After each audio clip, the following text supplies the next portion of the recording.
दो क्षण भगवान नाम संकीर्तन करते हैं, फिर कथा का जो भी कर्म रहेगा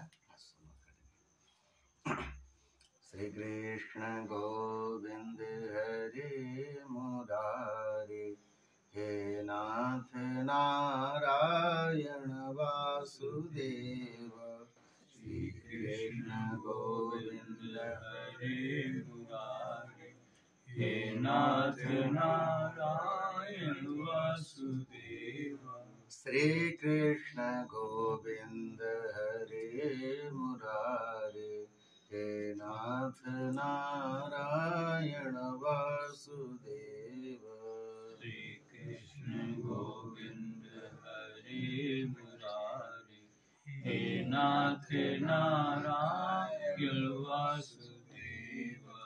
हे नाथ नारायण वासुदेव, हे नाथ नारायण वासुदेव। हे नाथ नारायण वासुदेव, हे नाथ नारायण वासुदेव। श्री कृष्ण गोविंद हरे मुरारे, हे नाथ नारायण वासुदेव। श्री कृष्ण गोविंद हरे मुरारे, हे नाथ नारायण वासुदेव। श्री कृष्ण गोविंद हरे मुरारे, हे नाथ नारायण वासुदेव। श्री कृष्ण गोविंद हरे मुरारे, हे नाथ नारायण वासुदेव। बोले बांके बिहारी लाल की जय, श्री राधा रानी की जय, श्री हनुमान जी महाराज की जय, श्री सद्गुरुदेव भगवान की जय, सर्व संत भक्त वैष्णवन की जय, गंगा मैया की जय, गैया मैया की जय, गिरिराज महाराज की जय। नमः पार्वती पतये हर हर बोले भागवत भगवान की जय। भगवान श्री कृष्ण की दिव्य लीला श्रीमद् भागवत महापुराण ग्रंथ श्री किशोरी जी की कृपा से यह परम पावन ग्रंथ को 7 दिनों में कुछ श्रवण करने का हम सबको यह अवसर प्राप्त हो रहा है। सुनाम धन्य दिवंगत परमेंद्र श्रीवास्तव के पुण्यतिथि के अवसर पर यह कथा आयोजित की गई है और इस क्रम में आज तीसरा दिवस। कल हम सबने श्रीमद् भागवत के महात्म वर्णन के अंतर्गत की कथाएं श्रवण की, जिसमें एक धुंधकारी नाम का जीव है जिसकी अध्यात्म में रुचि नहीं थी और अपने मन के हिसाब से उसने जीवन को जिया, बाद में कष्ट पाया और जब उसे लगा कि उसके उद्धार का कोई उपाय नहीं है, गोकर्ण की दृष्टि पड़ी है और उसके बाद उसके निमित्त भागवत किया गया और धुंधकारी नामक जीव का उद्धार हो गया। भक्ति और ज्ञान वैराग्य निश्चेष्ट पड़े हुए थे, बूढ़े हो गए थे, किसी काम के नहीं थे। श्रीमद् भागवत की कृपा से भक्ति ज्ञान वैराग्य भी पुनरुत्थित हो गए। यह स्वरूप है। नारद जी कलयुग में दोष दृष्टि देख रहे थे, जो कलयुग का यह प्रभाव है कि तीर्थ तीर्थ नहीं रहे, नदियां नदियां नहीं रही, गंगा जी का पानी ऐसा नहीं रहा कि आप आचमन कर पाए। यमुना जी का पानी जब वृंदावन में जाते हैं तो प्रणाम तो सब करते हैं, लेकिन आचमन करने की कोई कोई हिम्मत कर पाता है। स्थितियां सबकी बदली है, युग का प्रभाव अपना स्वरूप हम सबके जीवन में प्रचुर मात्रा में पाखंड आ गया। जैसा दिखते हैं वैसे होते नहीं, जैसे होते हैं वैसे दिखते नहीं। वही प्रभाव तीर्थों में, वही प्रभाव जीव में, वही प्रभाव पृथ्वी में। पृथ्वी की भी यही स्थिति हो रही है कि जितनी भी उसमें सामग्री है सब हम इतना निकालते चले जा रहे हैं कि पृथ्वी का जो मूल स्वरूप है, जो लोगों को जो है अन्न से भरा रखे, जल से भरा रखे, जीव को प्राकृतिक कारणों से कोई बीमारी की आशंका पहले नहीं होती थी, बड़ी मात्रा में होने लगी, क्योंकि पृथ्वी की भी वैसी शक्ति नहीं रही। सभी सामग्री हम सब निकाल लेते हैं। नहीं तो महाराज सामान्यतया बहुत दिन नहीं बीता है, 20-25 साल पहले तक चोट चपेट लग जाए ना तो लोग ऐसी मिट्टी लगा लेते थे और ठीक होता भी था ठीक। आजकल तो डॉक्टर कहेंगे वायरस चला जाएगा उसमें ना, उसमें कीड़े आ जाएंगे, लेकिन यह स्वरूप था। लोग कहते थे मिट्टी में गुण है। यहाँ पे एक अपने जो है सो प्राकृतिक बहुत बड़ा चिकित्सा वो है, हॉस्पिटल है, जिसमें मिट्टी लगा लगा के शरीर में मिट्टी लगा के छोड़ देंगे, सुखाते हैं व्यक्ति को, पानी में डाल करके कमर पर आपको छोड़ेंगे और सिखा। तो कहने का मतलब इसके अंदर सब कुछ है, लेकिन धीरे धीरे क्या हो रहा है, सत्वहीन हो रहा है। अब शरीर ऐसा हो रहा है कि हम यदि इस तरह के इंजेक्शन ना लें, इस तरह की दवाइयाँ ना खाएं, या क्या कहते हैं उनके अनुसार जीवन न चले, उनके दिए हुए डाइट को न खाएं, तो धीरे धीरे हमारा शरीर फिर उस रूप में नहीं रहता। तो इस वायु के लिए जो क्या कहते हैं सो टावर के माध्यम से हमारे ऊपर किरणें पड़ रही हैं, सरकार की नाना योजनाओं की किरणें हमारे ऊपर पड़ रही हैं, हम कहीं भी हैं देखे जा सकते हैं। इतने ज्यादा स्कन शरीर होता है ना, धीरे धीरे नाना प्रकार की बीमारियां प्रकट होती हैं जो ये पत्तियां नहीं ठीक कर पाती। इस समय आजकल की जो पत्तियां हैं, हमें को लोगों किसी ने बताया कि आजकल इस टावर के माध्यम से दो चीजों की बड़ी मात्रा में कमी आई है और लोगों को पता नहीं चलता। पपीता का वृक्ष कहीं भी उगाता था, बड़े बड़े पपीते के वृक्ष होते थे, बहुत कम लगाना पड़ता था, हम लोग हटाते हैं, अभी भी हम लोग हटाते हैं वहां कम है तो। लेकिन कहते हैं अब ये क्या होता है, ऊपर से गल जाता है, अपने आप उसमें जो फल होते हैं गल जाते हैं। दूसरा जो चिड़िया बड़ी मात्रा में दिखाई देती थी, हम लोग को तो फिर भी थोड़ा बहुत दिख जाता है क्योंकि बगल में भी गीता वाटिका में वृक्ष रखा हुआ है लोगों ने, नहीं तो बहुत कम दिखती है। नाना पर कुछ चिड़िया तो अलग हो गई जो हम लोग बचपन में देखते थे, दिखती नहीं। इन सब के ऊपर बहुत बड़ा असर पड़ा है। बाज और गिद्ध जो दिखाई देते थे वो भी बहुत कम दिखाई दे रहे हैं, ऐसी स्थिति हुई।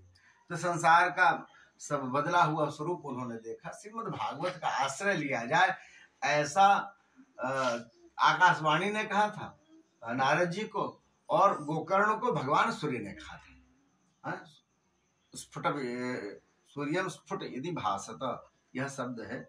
और क्या कहते हैं उसके बाद उन्होंने कथा सुनाई और जीव की मुक्ति हुई है और यहाँ पे ज्ञान वैराग्य पुनरुत्थित हो गए हैं।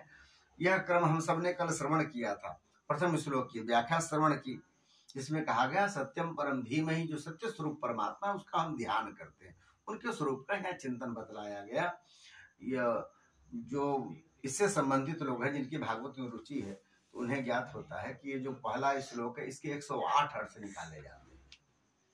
जो लोग शैव हैं वो लोग भगवान शिव के हिसाब से इसका अर्थ निकालते हैं, जो शाक्त हैं वो अपने हिसाब से उसका अर्थ निकालते हैं। उसमें माँ दुर्गा की बड़ी सुंदर यहाँ पर जो है स्तुति की गई है, इस भाव से उसको बहुत सुंदर अर्थ घटाते हैं।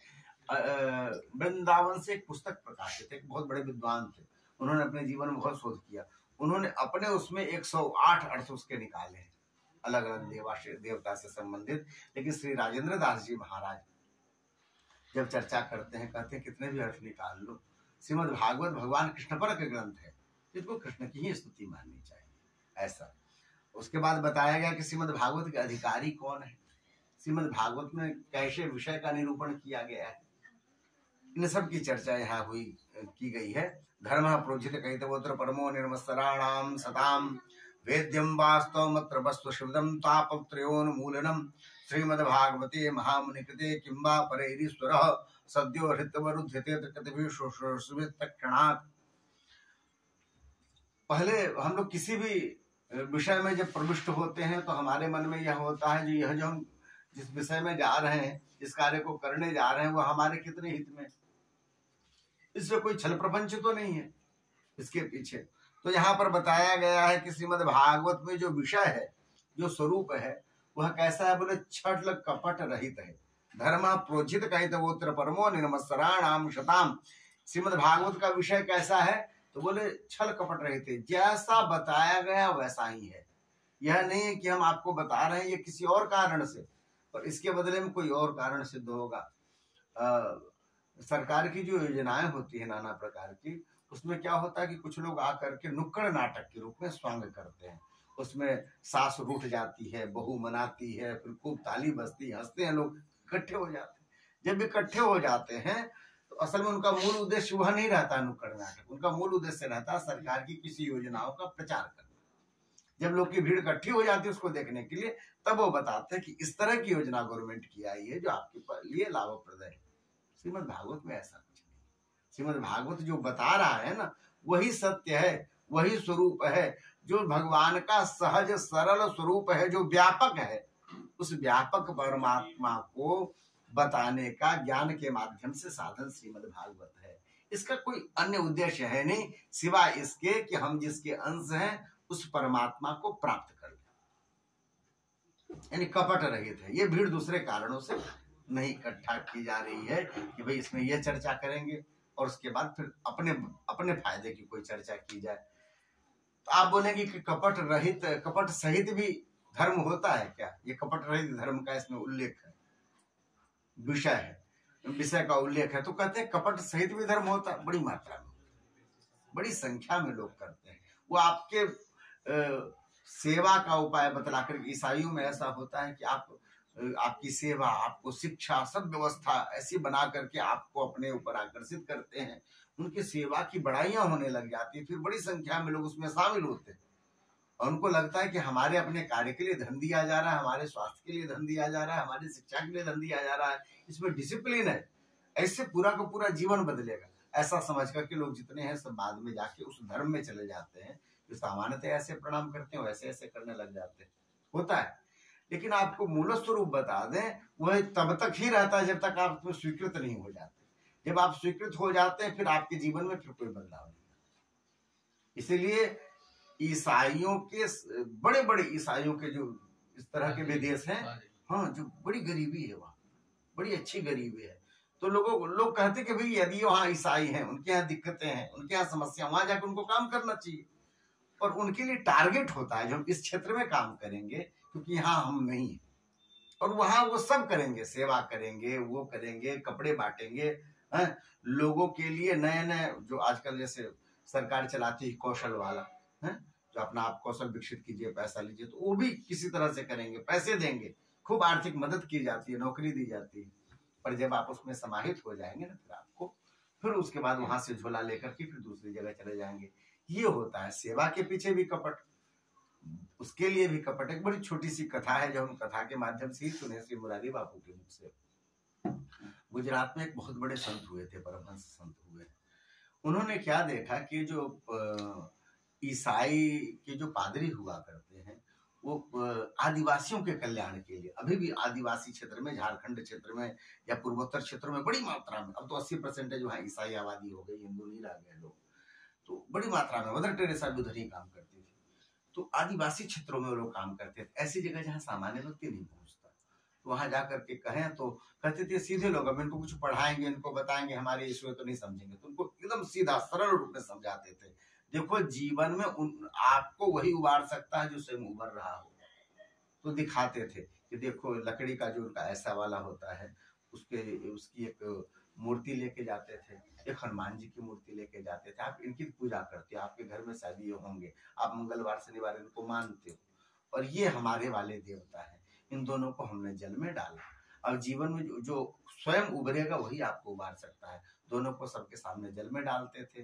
हनुमान जी पाषाण मूर्ति, वो डूब जाते थे और यीशु भगवान ऊपर में तैरने लग जाते थे। गांव के सीधे लोग, और उनके बोलने का तरीका, उनके समझाने का तरीका, उसमें खान पान के ऐसे कार्यक्रम की बड़ी संख्या में भीड़ होने लग गई, और वहां कन्वर्टेड होने लग गए सब बड़ी संख्या में।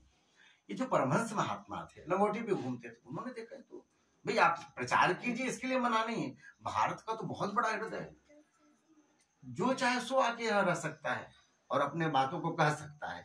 यहाँ तो बिल्कुल निरस्वरवादी होते, उनका भी आदर किया जाता है। भाई इनकी बात तो सुनो, इनके शोध को तो सुनो, इसने कैसे सोचा है इस विषय में, उसका भी लोग आदर करते हैं। लेकिन ये आप गलत कर रहे हैं, जो सीधे साधे लोग, उनको उसको बहकाना नहीं चाहिए। तो उन्होंने देखा जगह जगह गांव के गांव कन्वर्ट होने लग गए, तब उन्होंने खोजना शुरू किया। वो सब एक जगह जब पूरा कर दे तो दूसरी जगह झूला लेके पहुंचते थे। तो फिर उन्होंने भीड़ जुटाई हुई थी, वहां पर परमहंस जी ऐसे ही पहुंचे, बड़ी भीड़ थी, वहां पहुंचे, और वहां उसके बीच में उनका जो कथन चल रहा था कि भैया जो स्वयं उभरेगा वही आपको उबार सकता है। परमहंस जी पहुंचे, सुनो भैया, आप सब तो पढ़े लिखे आदमी हो, हम लोग सीधे आदमी हैं, हमारे यहाँ पानी में डुबा करके किसी की जो परीक्षा नहीं ली जाती। हमारे यहाँ शुरू से अग्नि परीक्षा का विधान है, सोना को भी अग्नि में तपा के देखते हैं। सीता जी की भी अग्नि परीक्षा हुई थी शुद्धता के लिए, तो आप परीक्षा देना चाहते हो, अग्नि परीक्षा दो, आपके भी भगवान है, हमारे भी ठाकुर जी हनुमान जी। बात तो बिल्कुल सीधी सी थी। अब तो सब घबराए, उनके तो ऐसे वाले थे तो बने ही हुए थे बुढ़ के, अब तो घबराए जाने लगे। लोगों ने पकड़ा उनको कि नहीं महाराज आपको विश्वास है ना, आप शुरू करो। फिर आग जलाई गई और उसके बाद उसमें डाला गया दोनों को। हनुमान जी महाराज तो वैसे के वैसे निकले, पहाड़ वहाड़ लेके ऐसे थे। अब तो लोगों ने कहा कि भाई तो बेवकूफ बना रहे थे, बना तो रहे थे लेकिन उनके बोलने की शैली ऐसी थी, जैसे आप सिनेमा देखते हैं तो जानते हैं ये भी नाटक कर रहा है, ये भी नाटक कर रहा है, क्योंकि इतना मिल जाते हैं उसमें ना कि व्यक्ति जब रोने का सीन आता तो रोने लगता है, हंसने का सीन आता तो हंसने लगता है, जबकि वो सब नाटक करते रहते हैं। यही जीवन का स्वरूप है। तब उन्होंने सबको समझाना शुरू किया कि महाराज अपने धर्म की रक्षा करनी चाहिए, बात आप सबकी सुनिए, दृढ़ता रहनी चाहिए अपने धर्म में, इनके धर्म में कपट। तो बाद में उन्होंने फिर सबको गांव को फिर से अपने जो है सो धर्म में लाया, सबको समझाया, फिर से सब हिंदू हो गए। और फिर बाद में आरएसएस वालों ने भी अपना वनांचल का बहुत बड़ा कार्यक्रम फिर बनाया है, जो वनांचलों में जो ये सब हो रहा है उसमें उनके विकास के लिए किया जाए, वही उनके देश सेवा के लिए इस तरह की योजनाएं बनती है। यहाँ यही बात कही जा रही है कि श्रीमद् भागवत में जिस धर्म का उल्लेख किया गया इसमें कोई कपट नहीं है, जीव का कल्याण मात्र होगा, एक बात। दूसरा, इसका महाराज श्रीमद् भागवत का अधिकारी कौन है, तो कहते हैं निर्मत्सराणाम सताम। श्रीमद् भागवत की एक कोटि बताई गई है जो आप भागवत को कैसे पा सकते हैं। तो इसमें बताया गया कि जो निर्मत्सर लोग हैं उनको भागवत सरलता से सहजता से मिल जाएगी, उनको प्राप्त हो जाएगी। निर्मत्सर का मतलब होता है कि जिसके मन में दूसरे के प्रति ईर्ष्या न हो, दूसरे की उन्नति को देख करके जो जलता न हो, दूसरे के प्रति कोई भी बात देख करके और महाराज अपने मन में खलबली न मचे। एक मच्छर होता है, एक मत्सर होता है। मच्छर बाहर से काटता है, मत्सर अंदर से काटता है। अपने पास सब कुछ है, भगवान ने दिया हुआ है, लेकिन उसके बाद भी यदि किसी की उन्नति देखें, यदि हृदय में हलचल मचती है ना, तो ये मानना चाहिए कि भाई भागवत के लायक हम अभी नहीं, बाद में भागवत थोड़ी देर में हमारे अंदर घुसेगी। क्योंकि क्या होता है कि हम जितने योग्य हैं परमात्मा ने उससे बहुत ज्यादा हमें दिया हुआ है, यह मानने वाली बात है। जैसे एक कटोरी में आप एक बाल्टी पानी को हटाना चाहेंगे तो नहीं हटेगा, क्योंकि उसकी स्थिति वही है एक कटोरी के लायक। अब जो कटोरी है यदि यह सोचे कि महाराज इतने बड़े बड़े तालाब बेकार के बने हुए, देखिए सबके पास तो है, हमारे पास क्यों नहीं है, क्योंकि अपना क्षमता, अपना स्वरूप, उस हिसाब से जीवन, उस हिसाब से ठाकुर जी ने व्यवस्था करके रखी हुई है। तो क्या होता है कि यदि आपके मन में संतुष्टि है, यदि उदारता है, तब आप धीरे धीरे भक्त बनते हैं और भागवत के योग्य होते हैं। एक छोटा सा उदाहरण दिया हुआ है श्री प्रहलाद जी महाराज का। प्रहलाद जी को कहा गया कि बहुत बड़े भक्त हैं। बोले महाराज कैसे? तो उन्होंने बताया कि प्रहलाद में 2 गुण हैं जो भक्तों में होते हैं। यदि आप भागवत हैं, यदि भागवत आपके हृदय में है तो 2 गुण आपके प्रकट होने लग जाएंगे। क्या? हृष्टया परर्ध्या व्यथितो दुःखितेषु, आप दूसरे के रिद्धि में हर्षित होंगे। अरे भगवान की बड़ी कृपा है, देखो कितनी उन्नति हो रही है। अभी तो 1 मंजिला तो 3 मंजिला बना लिया इन्होंने, देखो ठाकुर जी की कृपा। अब तो जैसे चाहेंगे वैसे अपनी व्यवस्था बना पाएंगे, मन में जो चाह रहे हैं इनका हो रहा है। भगवान हमारे कितने कृपालु है, संसार भर को दे रहे। ये हिष्टा परार्ध्या, और दूसरे का जब दुख देख लिया तो महाराज द्रवित हो गए। व्यथितो दुःखितेषु, अपने दुख से नहीं, दूसरे के दुख से जो द्रवित हो वह जो है सो कहते हैं संत। हाँ, संत है, वही भक्त है। यह प्रहलाद जी का गुण बताया गया। यहां पर यह बता रहे हैं कि निर्मत्सराणाम सताम, अधिकारी कौन है? जो निर्मत्सर हैं।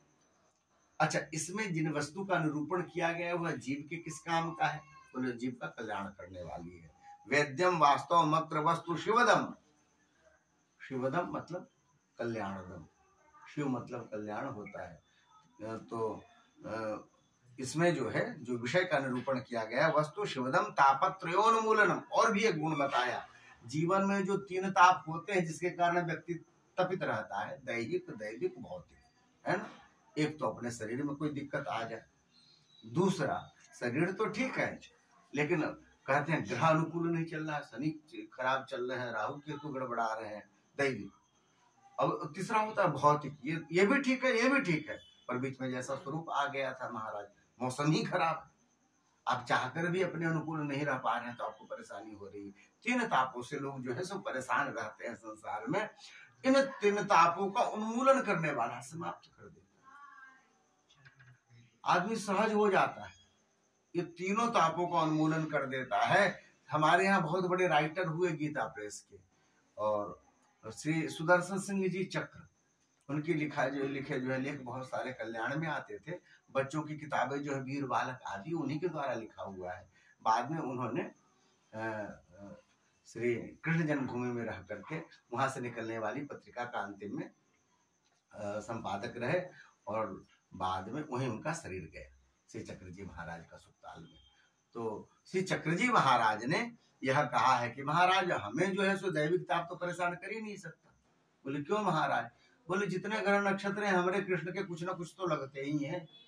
भगवान चंद्रवंश में हुए, और कन्हैया हमारा छोटा भाई है, मैं उसका बड़ा भाई हूँ। तो जिसके वंश में जो है हमारा छोटा भाई हुआ हो तो फिर हमें क्यों परेशानी होगी? हम तो एक ही वंश के हो गए। अच्छा, सूर्य वंश में हमारे ठाकुर हुए, तो ठाकुर जी हम उनकी पूजा करते हैं। जिनके वंश के लोगों की हम पूजा करेंगे, उनके वंश वाले तो और प्रसन्न होंगे कि भैया हमारे वंश में जो राम जी हुए इनका यह पूजा करता, हम इसको कष्ट नहीं देंगे। जहां तक शनि महाराज का सवाल है, तो शनि जी और यमुना जी का संबंध सबको मालूम है, दोनों भाई बहन है। तो महाराज इनका तो कुछ क्या कहते हैं सो फिर तो, और ये यमुना जी जो है भगवान श्री कृष्ण के अर्धांगिनी है। जब अर्धांगिनी है भगवान कृष्ण की, कृष्ण को हम प्रेम करते हैं, यमुना जी भी उनको प्रेम करती है, तो शनि महाराज तो फिर ऐसे भी हमारे घर के हुए, तो कुछ हमारा नहीं बिगाड़ेंगे। इस तरह से उन्होंने पूरे ग्रहों का एक स्वरूप बनाया है और कहा है कि दैविक हमको नहीं परेशान कर सकता है। और भौतिक की परेशानी की क्या बात है? परमात्मा ने यदि बारिश दिया है तो उसको भगवान की कृपा है, ठंडा दिया है तो वही भगवान की कृपा है। ये तो आपको वैष्णव बड़े अद्भुत मिलेंगे, जब जितनी कस के ठंडी पड़ती है और लोग अंगूठी में बैठ जाते हैं, नहीं? जब अभी आप देखें कि जिस समय बड़ी गर्मी पड़ने लग जाएगी, आज पेपर में निकला हुआ है कि बड़ी लू पड़ने वाली है, जब बहुत तेज गर्मी पड़ेगी तब वो क्या करेंगे, चारों तरफ से अग्नि तापते हैं, उसी में अग्नि में बैठेंगे और चारों तरफ से तापते हैं। तो ये भक्त का स्वभाव होता है। त्रिताप कहाँ परेशान कर रहा है उनको? यहाँ बता रहे हैं त्रापत्रयोन्मूलनम, यह बता रहे हैं कि ये जो सुनते हैं उनके जीवन में ऐसा दिखता है, संतों के जीवन में ऐसा दिखता है। और हमारे श्री डोंगरे जी महाराज, आपने यहाँ कथा हुई होगी तो आपने दर्शन किया होगा 85-86 में। हम भी काशी में रहते थे तो हमें बड़ा अवसर मिला उनके पास में बैठने का।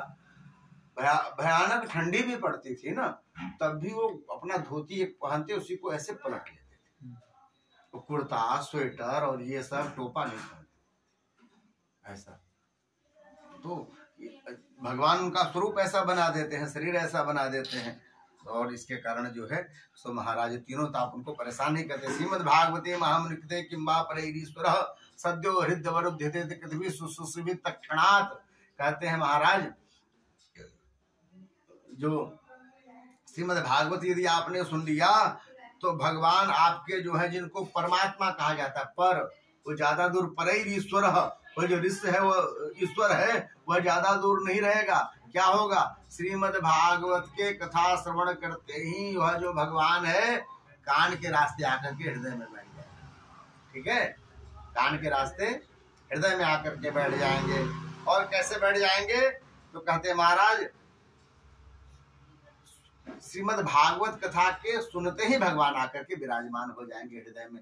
श्रीमद् भागवत का ऐसा फल है, भगवान में मन लगने लग जाएगा। ऐसे भी श्रीमद् भागवत के जितने भी हम अध्याय पाठ करते हैं उसमें फलश्रुति है, अघनाशनी फलश्रुति। आप जो भी सुनते हैं तो उससे आपको क्या होता है, पाप नष्ट होने लग जाते हैं।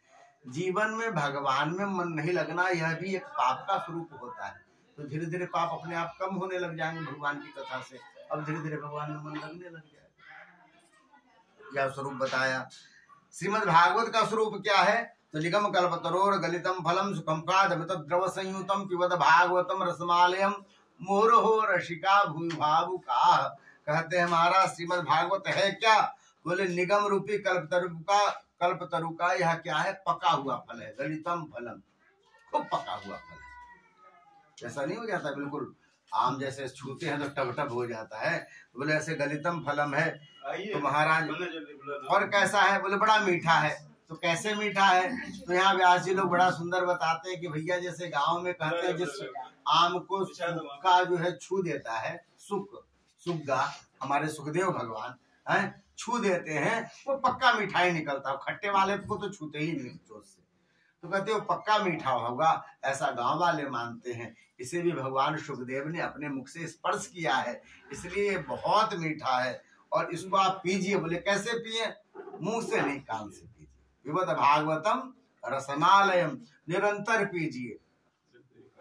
आलयम पिबत, बोले जब तक उस पर ब्रह्म परमात्मा में लय न हो जाए, मिल न जाए, तब तक आप श्रीमद् भागवत को पीते रहिए। मुहुरो बारंबार रसिका भूरि भावुका, हे रसिक हे भावुक बार बार पीजिए।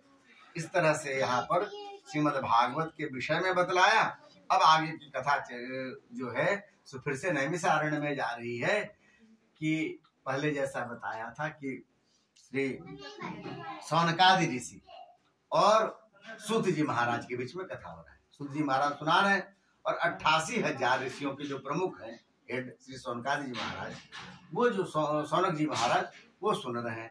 यहाँ पर उन्होंने सौनकादि ऋषियों ने प्रश्न पूछा, बड़ा सुंदर है, और उस प्रश्न के माध्यम से यह कथा शुरू हो जाती है।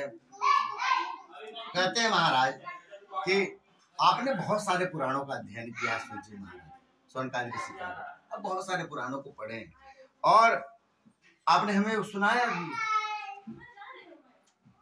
बड़े बड़े विद्वान जिनके भगवान के विषय की चर्चा नेति नेति करके कहते हैं जी, इतना ही नहीं है, भगवान के अवतार तो लाखों हैं, करोड़ों हैं। जीव की जिहुआ जहां तक जा पाती है, व्यक्ति वहां तक वर्णन कर पाता है। भगवान शेष की 1000 मुख है, अपने 1000 मुख से भी वर्णन करते रह जाए तो भी भगवान की कथा पूरी नहीं हो सकती। क्योंकि क्या होता है, व्यक्ति के बहुत सारे सिद्ध होते हैं ना। यदि मान लीजिए कि कोई हमारे पिताजी है, तो पिताजी के स्वरूप में उनकी जो चर्चा है वो हम जानते हैं, पर एक उनका दूसरा सेठ है, वो कहीं पे अध्यापक है, तो अध्यापक के रूप में फिर उनका जो एक स्वरूप होगा, वहां की चर्चा पूरी की पूरी अलग होगी। एक व्यक्ति के विषय में जब इतने सेठ हैं तो ये तो परमात्मा है, उनकी अपनी सबकी कथाएं हैं। तो यहाँ कह रहे हैं कि आपने सुनाया है और संत महात्मा भी बार बार सुनाते रहते हैं।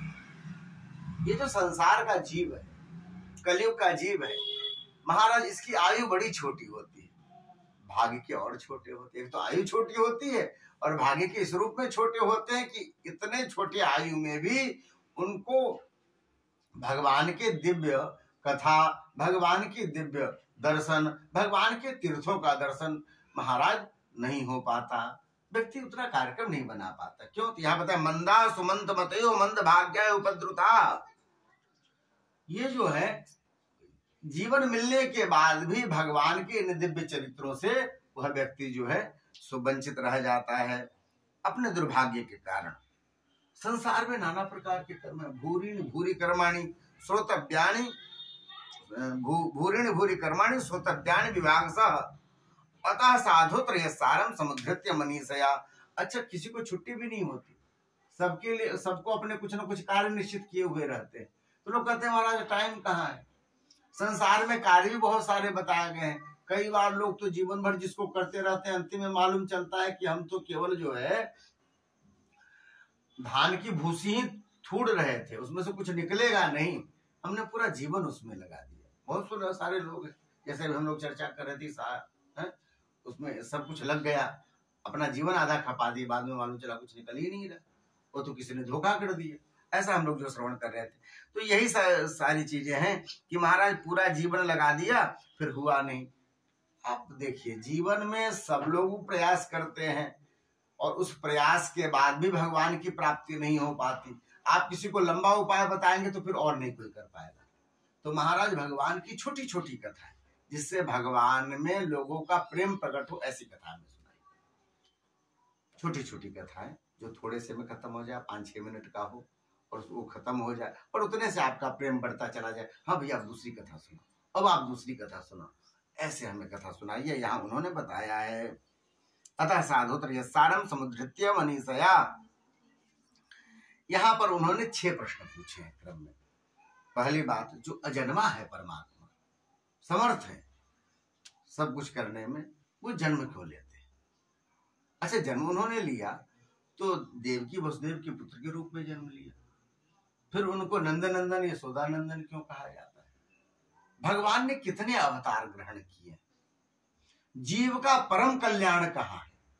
और पूछते हैं कि महाराज, जब भगवान इस धराधाम को छोड़ करके चले गए तो धर्म किसकी शरण में गया? इस तरह के प्रश्न यहाँ पर पूछे गए हैं महाराज। जिनके नाम मात्र को लेकर के जीव इस संसार सागर से तर जाता है, उस परमात्मा की कथा हमें सुनाई।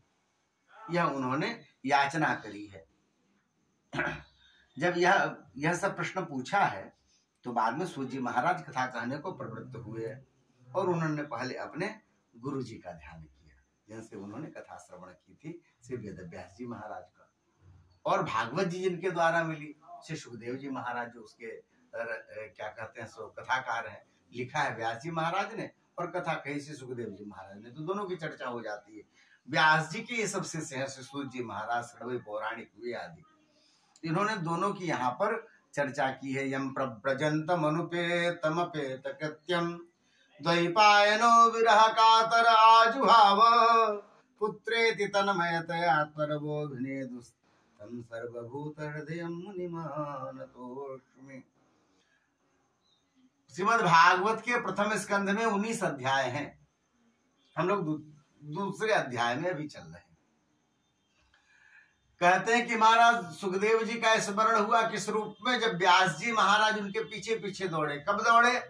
12 साल तक अपनी माता जी के गर्भ में रह गए थे सुखदेव जी महाराज। 12 साल तक बार बार प्रार्थना करते हैं, अरे बेटा माता जी का सोचो, 9 महीने बालक रहता है, माता जी को कितना कष्ट होता है, तुम 12 वर्ष से घर में पड़े हुए हो, माता जी के विषय में सोचो, अब तो बाहर आ जाओ। घर में बैठा बालक बात कर रहा, मैं बाहर नहीं आऊंगा। क्यों? बोले मैं यहाँ बड़े कष्ट में हूँ। अरे कष्ट में हो तो बाहर आ जाओ। बोले नहीं, मैं यहाँ कष्ट में हूं ना, तो मुझे निरंतर भगवान की स्मृति बनी रहती। व्यक्ति जब दुख में होता तो भगवान को बड़ा याद करता है। मैं बाहर आऊंगा तो संसार की माया मुझे व्याप्त कर लेगी, तब फिर मैं संसार में लग जाऊंगा, माया में लग जाऊंगा, फिर भगवान का भजन नहीं हो पाएगा। एक आपको इसके साथ एक और साथ में एक छोटी सी बात बता दें कि बोले दुख होने से भगवान का याद नहीं आता, ऐसा नहीं है।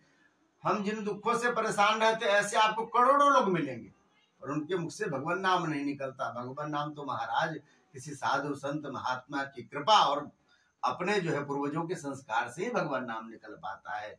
नहीं तो जिन समस्याओं को लेके हम परेशान रहते हैं, आर्त हो जाते हैं, वैसा समस्या में दलित गलित लोग खूब पड़े आपको दिखाई देंगे। एक बार भी भगवत चर्चा नहीं करते दिखाई देंगे, माता पिटते, लड़ते, झगड़ते, मरते, जीते दिखाई देंगे, पर भगवान नाम नहीं निकलता उनके मुख से।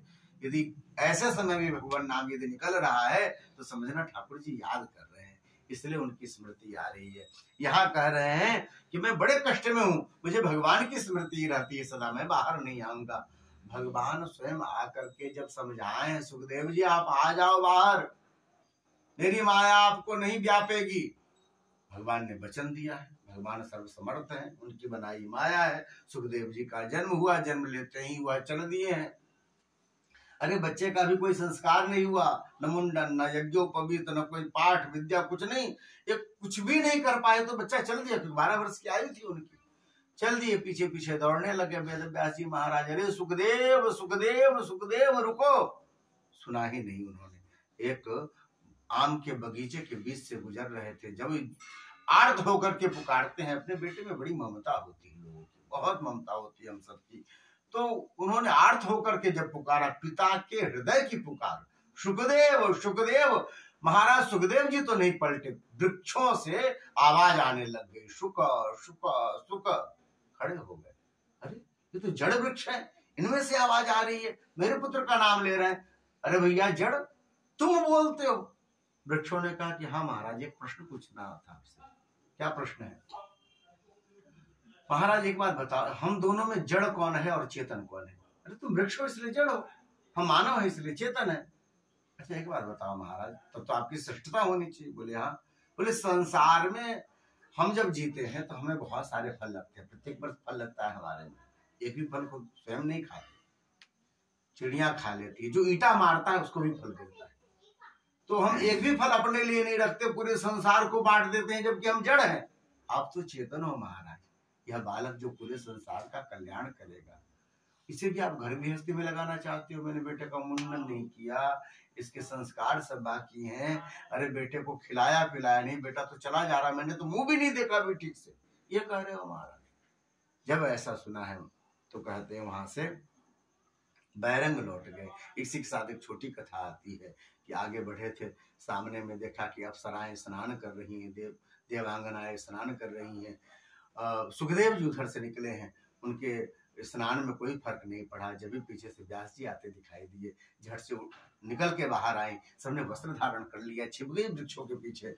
व्यास जी महाराज कहते, अरे मूर्खा हो तुम, मेरा जवान बेटा इधर से गुजरा है और तुमने उनके सामने वस्त्र धारण नहीं किए, तुम्हें उसकी चिंता नहीं हुई। मैं बूढ़ा हूं, मुझे ठीक से दिखता भी नहीं है, और तब हमारे प्रति हमारे लिए तुम्हारे मन में इतनी लज्जा है। देवांगनाओं ने कहा कि महाराज जो बेटा आपका गुजरा है मेरे हम लोग के सामने से, उसकी परमहंस वृत्ति है, वह सब में भगवान देख रहा है, कौन स्त्री कौन पुरुष कौन संसार का जीव, सब में एक सम भगवान को देख रहा है। आप नहीं देख रहे हो बाबा, तभी तो आप ये सब बोल रहे हो। आप समझ रहे हो कि ये स्त्री है, ये पुरुष है। स्त्री पुंविधा न तो विविक्त, स्त्री पुंविधा न तो सुतस्य विविक्त दृष्टि है।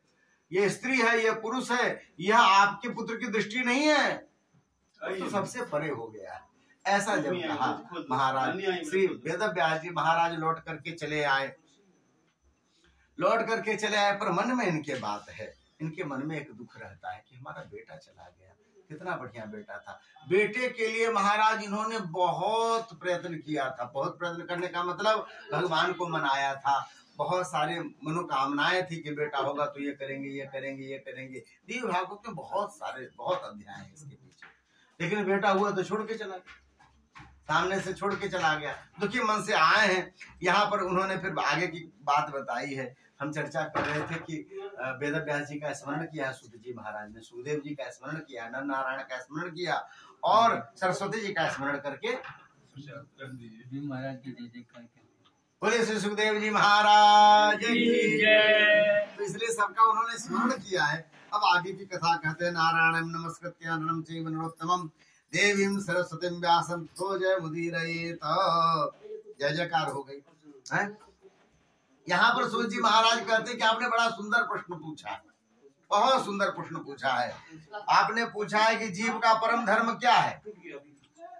इस शरीरधारी जो हम जीव हैं, मानव शरीरधारी, हम 84 लाख योनियों में सबसे ऊपर हैं, यानी 84 लाख योनियों के बाद है। 84 लाख योनियों में मनुष्य नहीं आता, हाँ, उसके ऊपर है, यानी इतना हम कर चुके, बीत गया, उसके बाद इसमें हम नहीं। तो 84 लाख योनियों के बाद हमारी स्थिति है। यह जो शरीर हमें प्राप्त हुआ है, तो आप यह बताइए कि इसका परम धर्म क्या है, मुख्य लक्ष्य क्या होना चाहिए इस जीव का। यहाँ पर उन्होंने बहुत सुंदर बताया सूत जी महाराज ने। सवै पुंसाम परो धर्मो यदो भक्ति रधोक्षजे अहेतुक प्रतिहता आत्मा संप्रसीदति। कहते हैं जीव का परम धर्म यह है कि भगवान के चरणों में भक्ति करे। ये तो भक्ति अधोक्षजे, अधोक्षज जो भगवान है, अच्युत जो भगवान है, उनके चरणों में क्या करे, भक्ति करे। कैसी भक्ति करे, अहेतुक अप्रतिहता, अहेतु की भक्ति करे, और अप्रतिहत मतलब निरंतर चलने वाली भक्ति करे। अहेतु की भक्ति मतलब अकारण, बिना किसी कारण के, सहज स्वभाव बन करके, भगवान के नाम लिए बिना मुख माने न, ऐसा स्वभाव। आप जैसे भी उठते बैठते खाते पीते, जब स्मरण आ जाए तो भगवान का नाम मुख में ले लेना चाहिए सहज रूप से। ऐसा नहीं कि जब किसी ने कहा कि महाराज शनि महाराज आपकी 7.5 चलने वाली है, बड़ा पटकेंगे, अब याद आई हनुमान जी, अभी तक तो आई नहीं रही थी, अब हनुमान जी भी याद आए, अब लड्डू भी याद आया, अब सुंदरकांड भी याद आया है। तो ये क्या कहते हैं, अहेतु की नहीं हुए थे, हेतु के कारण हो गया। अहेतु की हनुमान जी की ऐसे भी याद आए, ऐसे भी ठाकुर जी का स्मरण हो, कारण हो, कहे कि उनके बिना रह नहीं सकते, ऐसे अहेतु की। और अप्रतिहत निरंतर चलने वाली भक्ति, जीवन में कुछ टेढ़े प्रसंग आए, अब लगा कि इससे उबरने का कोई उपाय नहीं है, अब क्या करें, भगवान के चरणों के अलावा कोई उपाय नहीं। जाके ठाकुर बाड़ी में बैठ गए, भगवान के चरणों में रोने लग गए, हे ठाकुर अब इस समस्या से हमें कौन निजात दिलवाएगा, कैसे हम बचेंगे, अब कोई उपाय नहीं है, अब तुम ही बचा सकते हो प्रभु, आप 4 हाथ वाले हो, हम 2 हाथ वाले हैं, हमारा तो कुछ नहीं चलने वाला। रोने लग गए। ठाकुर जी की कृपा हुई हो, समय बदला हो, धीरे धीरे वो सब जो समस्याएं आई थी धीरे धीरे टल गई, ठीक स्थिति हो गई, हम फिर से अपने जगह पे आ गए। उसके बाद फिर हम भूल गए कि ठाकुर बाड़ी किधर था, ठाकुर जी कैसे थे, ठाकुर जी को किसने अगरबत्ती दिखाई कि नहीं दिखाई, ठाकुर जी को प्रसाद भोग लगा कि नहीं लगा, भूल गए। ऐसा नहीं होना चाहिए। कैसी भक्ति होनी चाहिए?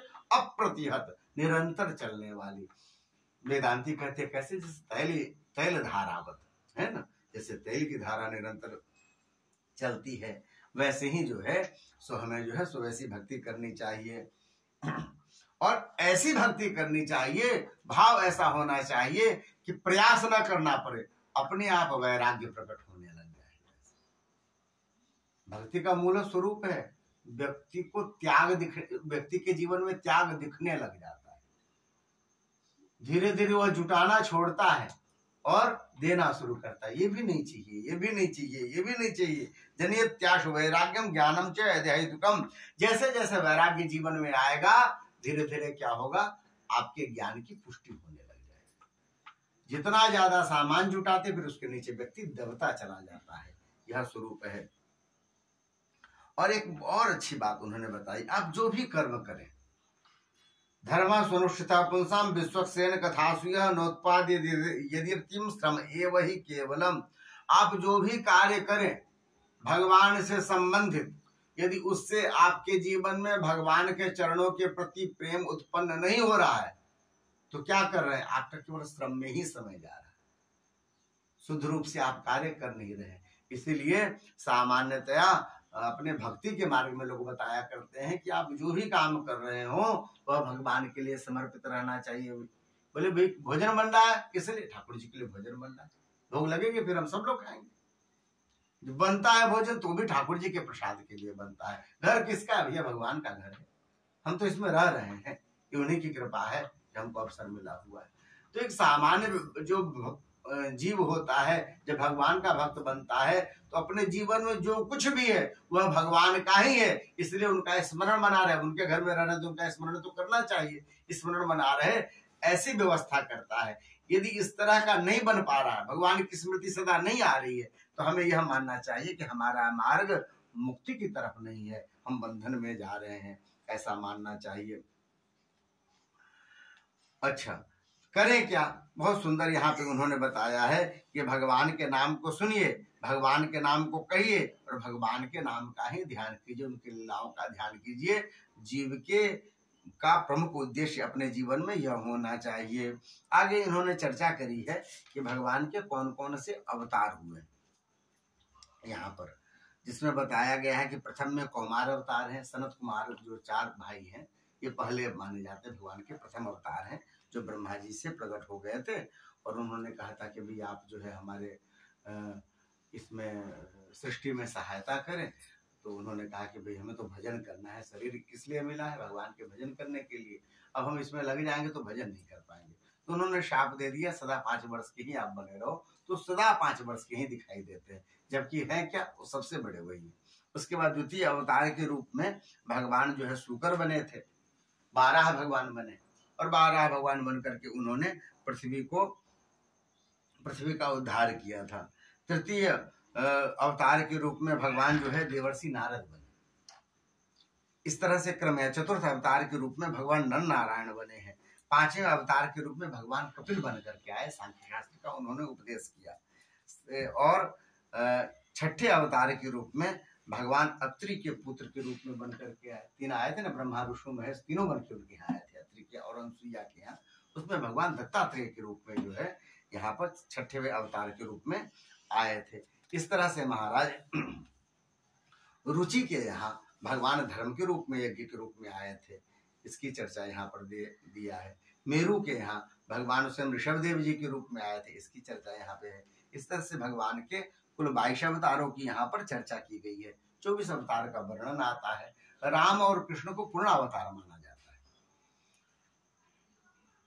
एते चांस कला पुंसा कृष्णस्तु भगवान स्वयं, ऐसी चर्चा की गई है। तो कहते हैं और बाकी सब जितने हैं अंशावतार हैं, जितने हैं बाकी के सब अंशावतार हैं। नरसिंह भगवान 14वें अवतार के रूप में माने जाते हैं। श्री वामन भगवान 15वें अवतार के रूप में माने जाते हैं। इस तरह से क्रम बताया है। श्री परशुराम जी 16वें अवतार के रूप में माने जाते हैं और इस तरह से क्रम बताया हुआ है सबका। नाना अवतारों में भगवान आए हैं और अपने भक्तों का उन्होंने कल्याण किया है, भक्तों को सुख प्रदान किया है। भगवान के प्रत्येक अवतारों की किसी न किसी अपने भारत में कहीं न कहीं किसी क्षेत्र में सब जगह पूजा होती है। हयग्रीव भगवान की भी पूजा होती है तोताद्री मठ में, वहाँ भगवान हयग्रीव के रूप में। इसलिए बहुत सारे, हम दक्षिण भारत में गए थे, वहाँ भगवान की मोहिनी अवतार का बड़ा सुंदर विशाल मंदिर है और वो भी शायद 12वीं सदी का ऐसा, उस वहाँ पे लोग उसके दर्शन करने के लिए जाते हैं। इसलिए भगवान के इन सभी अवतारों का पूजन पूरे भारतवर्ष में होता है। कल सब बच्चे लोग मिलके गा रहे थे, 2 मिनट हम लोग गा लेते हैं। इसका बड़ा सुंदर अर्थ है, जो क्या कहते हैं, सो भगवान आपने बहुत सारे अवतार लिए हैं, तो आप किसी भी रूप में आओ, पर प्रभु हमारे घर तो आओ एक बार, ऐसा है ना। तो वो गाते हैं, बच्चे सब गा रहे थे, हम थोड़ा शुरू कर देंगे, फिर आप लोग मिलके गा लेना। कभी राम बन के कभी श्याम बन के चले आना, प्रभु जी चले आना। कभी राम बन के कभी श्याम बन के चले आना, प्रभु जी चले आना। कभी राम बन के कभी श्याम बन के चले आना, प्रभु जी चले आना। कभी बन के कभी श्याम बन के चले आना, प्रभु जी चले आना। तुम राम रूप में आना,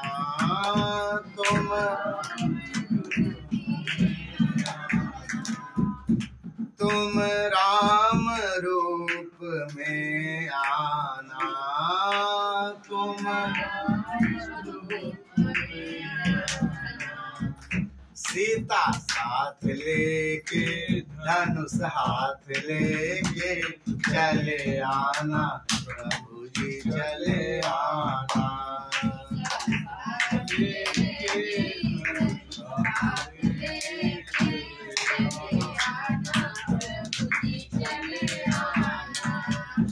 कभी राम बन के कभी श्याम बन के चले आना, प्रभु जी चले आना।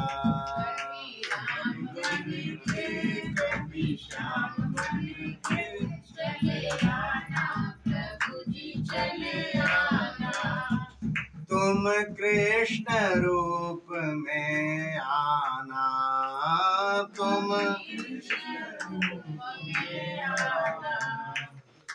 कृष्ण रूप में आना, तुम राधा साथ लेके बंशी हाथ लेके चले आना, प्रभु जी चले आना। राधा साथ लेके चले आना, प्रभु जी चले आना। कभी राम बन के कभी श्याम बन के चले आना, प्रभु जी चले आना। कभी बन के कभी श्याम बन के चले आना, प्रभु जी चले आना। बोलिए भक्तवत्सल भगवान की जय। तो भाव यह है कि महाराज किसी रूप में आओ, आप हमारे हृदय में आ जाओ और हमें आपका ध्यान हो, अपने चरणों में हमें लगा के रखो प्रभु। ऐसा जीव जो है सो प्रार्थना करता है। यहाँ पर भगवान के विभिन्न अवतारों की चर्चा हुई है और यह बताया गया कि भगवान के अंश के रूप में ये सब आए। भगवान के पूर्णावतार के रूप में राम और कृष्ण दो आए हैं। 16 कलाओं से श्री कृष्ण जी आए हैं, 12 कलाओं से हमारे राम जी आए हैं। सूर्य की 12 कलाएं होती हैं और चंद्रमा की 16 कला होती है। यह क्रम बताया। यहाँ पर आगे चर्चा की है शौनकादि ऋषियों ने महाराज श्रीमद् भागवत आया कैसे, प्रकट कैसे हुआ, इसकी लिखने की हमें कहानी सुनाइए। तो श्रीमद् भागवत की लिखने की कथा आती है कि व्यास जी महाराज ने एक वेद था उसको 4 विभाग कर दिए, फिर उसके उपवेद आदि भी बना दिए। उन्होंने 17 पुराण लिखे और एक बहुत विशाल ग्रंथ महाभारत लिखा। बहुत सारी पुस्तकों को लिखने के बाद भी आत्मिक संतुष्टि जब उनको नहीं हुई तो चिंतित बैठे थे कि मेरे मन में ये थोड़ी सी कमी कहाँ दिख रही है, मन प्रसन्न क्यों नहीं रहता, वो संतुष्टि क्यों नहीं दिखती है, खाली खाली लगता है। अब कहते हैं कि महाराज जो वैज्ञानिक होता है ना, कुछ अपने मन में कुछ बनाना चाहता है तो परेशान रहता है। ज्यादातर वैज्ञानिकों को लोग शुरू में पागल ही समझते हैं और बाद में उसके बनाई हुई सामग्री पूरे संसार का कल्याण करती है। तो ये असंतुष्ट थे। श्री नारद जी का आगमन हुआ है। श्री नारद जी महाराज जब आए, ये भी भगवान के अवतार, श्री बादरायण वेदव्यास जी महाराज, नारद जी भी भगवान के अवतार।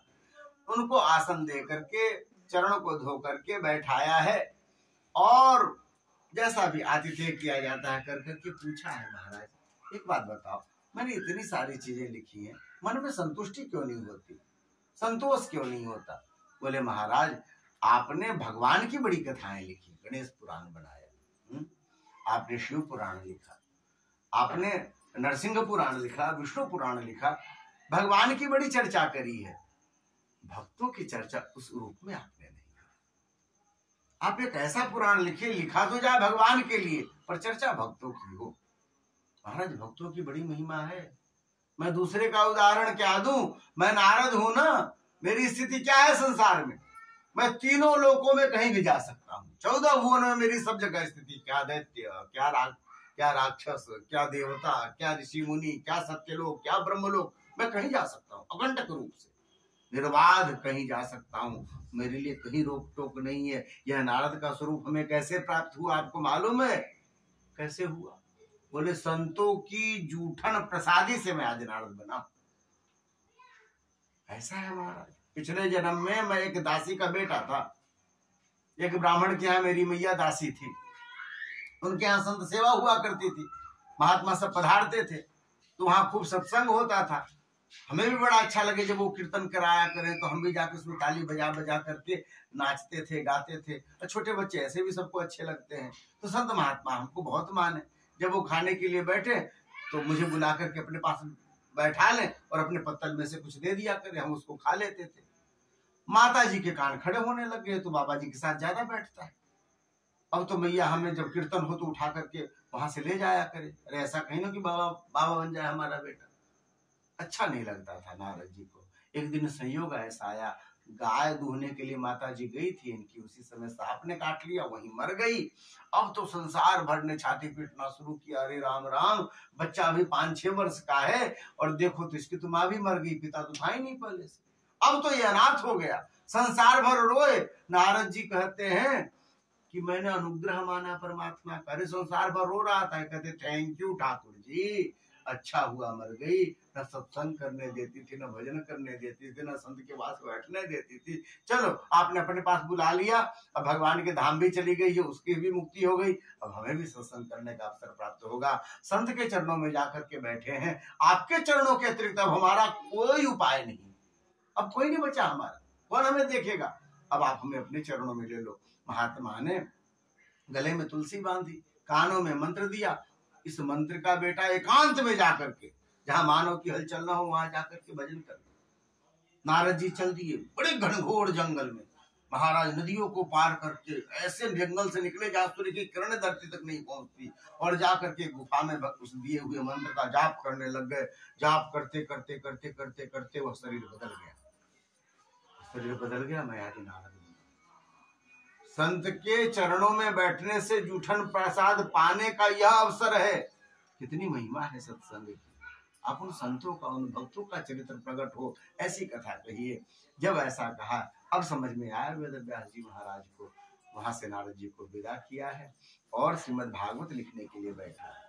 श्री रामभद्राचार्य जी महाराज जो रामानंदाचार्य हैं, चित्रकूट पीठाधीश्वर, वो कहा करते हैं कि 17 पुराणों की रचना जब करी है तो गणेश जी को बुला के लाए, महाराज आप लिखिए, क्योंकि हम जैसा बोलते हैं वैसा लिखने वाला भी होना चाहिए, वैसा ज्ञानवान हो तो गणाधिप आप लिख सकते हैं, आप में सामर्थ्य है, शरीर से भी हाथी जैसे हैं तो ताकत भी होगी, तो आप लिख सकते हैं, इसलिए आप आइए। तो उनको बुलाया था, लेकिन जब भागवत लिखने की बारी आई उन्होंने अपने हाथों से लिखा। ऐसा श्री रामभद्राचार्य जी करते। भागवत उन्होंने लिखी और जब आप बद्रीनाथ से ऊपर जाते हैं, व्यास गुफा है, वहां सरस्वती का तट है, इसलिए हमारे वृंदावन में लोग जब भागवत की चर्चा कहते हैं भैया एक त्रिवेणी है प्रयागराज में, जहाँ लोग स्नान करते हैं और सब पाप धुल जाते हैं, एक त्रिवेणी श्रीमद् भागवत है। बोले कैसे? तो बोले भैया ये लिखी गई सरस्वती जी के तट पर, वहां पर सरस्वती नदी ऊपर में व्यास गुफा है, तो सरस्वती जी के तट पर यह लिखी गई है और रची गई है वृंदावन में यमुना जी के तट पर, और गाई गई है गंगा जी के तट पर। परीक्षित जी के सामने श्री विष्णुदेव जी महाराज ने गाया है गंगा जी के तट पर, सनकादि कुमारों ने हरिद्वार में गाया है गंगा जी के तट पर। तो ये तीनों जो है सो नदियों का यह भी संगम श्रीमद् भागवत है, पर ये ज्यादा श्रेष्ठ है प्रयागराज से। बोले इसको क्यों ज्यादा कह रहे हैं? तो पहली बात तो दोनों की समता नहीं करनी है, वो तीर्थराज प्रयाग है, यह श्रीमद् भागवत है, क्योंकि हम भागवत कथा कह रहे हैं तो जिस कथा को कहेंगे उसको ऊपर बताना पड़ता है। तो यहाँ कहते हैं कि भागवत श्रीमद् भागवत श्रेष्ठ है। किस लिए श्रेष्ठ है? बोले इसलिए श्रेष्ठ है भैया, इसलिए जब आप त्रिवेणी में स्नान करते हैं तो सब पाप पक्के धुल जाएंगे, यह निश्चित बात है, लेकिन पाप करने की प्रवृत्ति नहीं मिटती, इसलिए 1 महीने का माघ का मास करके आते हैं घर में सब, फिर घर में 1-2 फिर कुछ दिन में फिर वैसे ही उत्पात, वैसे ही बदमाशी, वैसे ही छल प्रपंच जीवन सब करने होने लग जाता है। जीवन में वो बदलाव नहीं आता क्योंकि मनस्थिति नहीं बदलती ना, लोगों की स्वभाव नहीं बदलता। और श्रीमद् भागवत की बड़ी कृपा है, इसमें स्नान करने से व्यक्ति के पाप ताप तो धुलते ही हैं, पर भगवान के कथाओं के यदि व्यक्ति मनन करता है तो धीरे धीरे उसके स्वभाव में परिवर्तन आने लग जाता है, पाप करने की प्रवृत्ति खत्म होने लग जाती है। इसलिए इस त्रिवेणी को श्रेष्ठ बताया। यहाँ नारद जी महाराज के कहने के अनुसार इन्होंने 18,000 दिव्य श्लोकों की श्रीमद् भागवत लिखी। ग्रंथ, इतना दिव्य ग्रंथ लिखा, इसको परमहंसों की संहिता कही जाती है। महाराज चारों वेदों का निचोड़ है श्रीमद् भागवत। लिख तो दिया, पर इसका अधिकारी कौन है, कौन इसका प्रचार करेगा? भाई जो वैसा हो, जिसका स्वरूप वैसा हो, उसको दिया जाए। परमहंस की संहिता है तो जो परमहंस हो उसको दिया जाए, जो इसका मूल्य समझे। जिसको मूल्य नहीं दिया जाएगा, जिसको मूल्य नहीं मालूम होगा, उसको यदि दे दिया जाएगा फिर इसका आदर नहीं करेगा। एक जो बड़ी सुंदर एक दृष्टांत आया करता है ना, कि एक गडेड़िया जो है अपने भेड़ के, एक पत्थर मिल गया उसको, पहाड़ पे चढ़ाते समय पत्थर मिला, बड़ा चमकता हुआ पत्थर, उसने अपने भेड़ के गले में जो है उसको बांध दिया। चमकता हुआ पत्थर है, भेड़ को अच्छा लगेगा। उधर से एक जौहरी निकला, जौहरी ने देखा ये तो हीरा है, हीरा बांध दिया। उसको क्या मालूम, चमक रहा था पत्थर, उसने बांध दिया। उसने जब गडेड़िया को देखा था कि ये पत्थर चमक रहा था तो उन्हें बांध दिया, हम तुमको 50 रुपया देंगे, ये वाला हमको पत्थर दे दो। तो महाराज जब 50 रुपया उसने कहा तो कहा ठीक है, 1 रुपया नहीं मिल रहा था, हमको तो मिला था, बांध दिए थे, 50 रुपया मिल रहा है, बहुत कीमत की बात है। उसने वह पत्थर दे दिया। जब ही जौहरी के हाथ में आया तो पत्थर फूट गया। जौहरी ने कहा कि इतने देर से तुमको जो है भेड़ के गले में बांध के घुमा रहा था, तब तो तुम फूटे नहीं, पहाड़ पे पड़े थे तब तुम नहीं फूटे, हमारे हाथ में आए जो मैं तुम्हारी कीमत जानता था तो मेरे हाथों में आके फूट गए। हीरे ने बड़ी अच्छी बात कही है।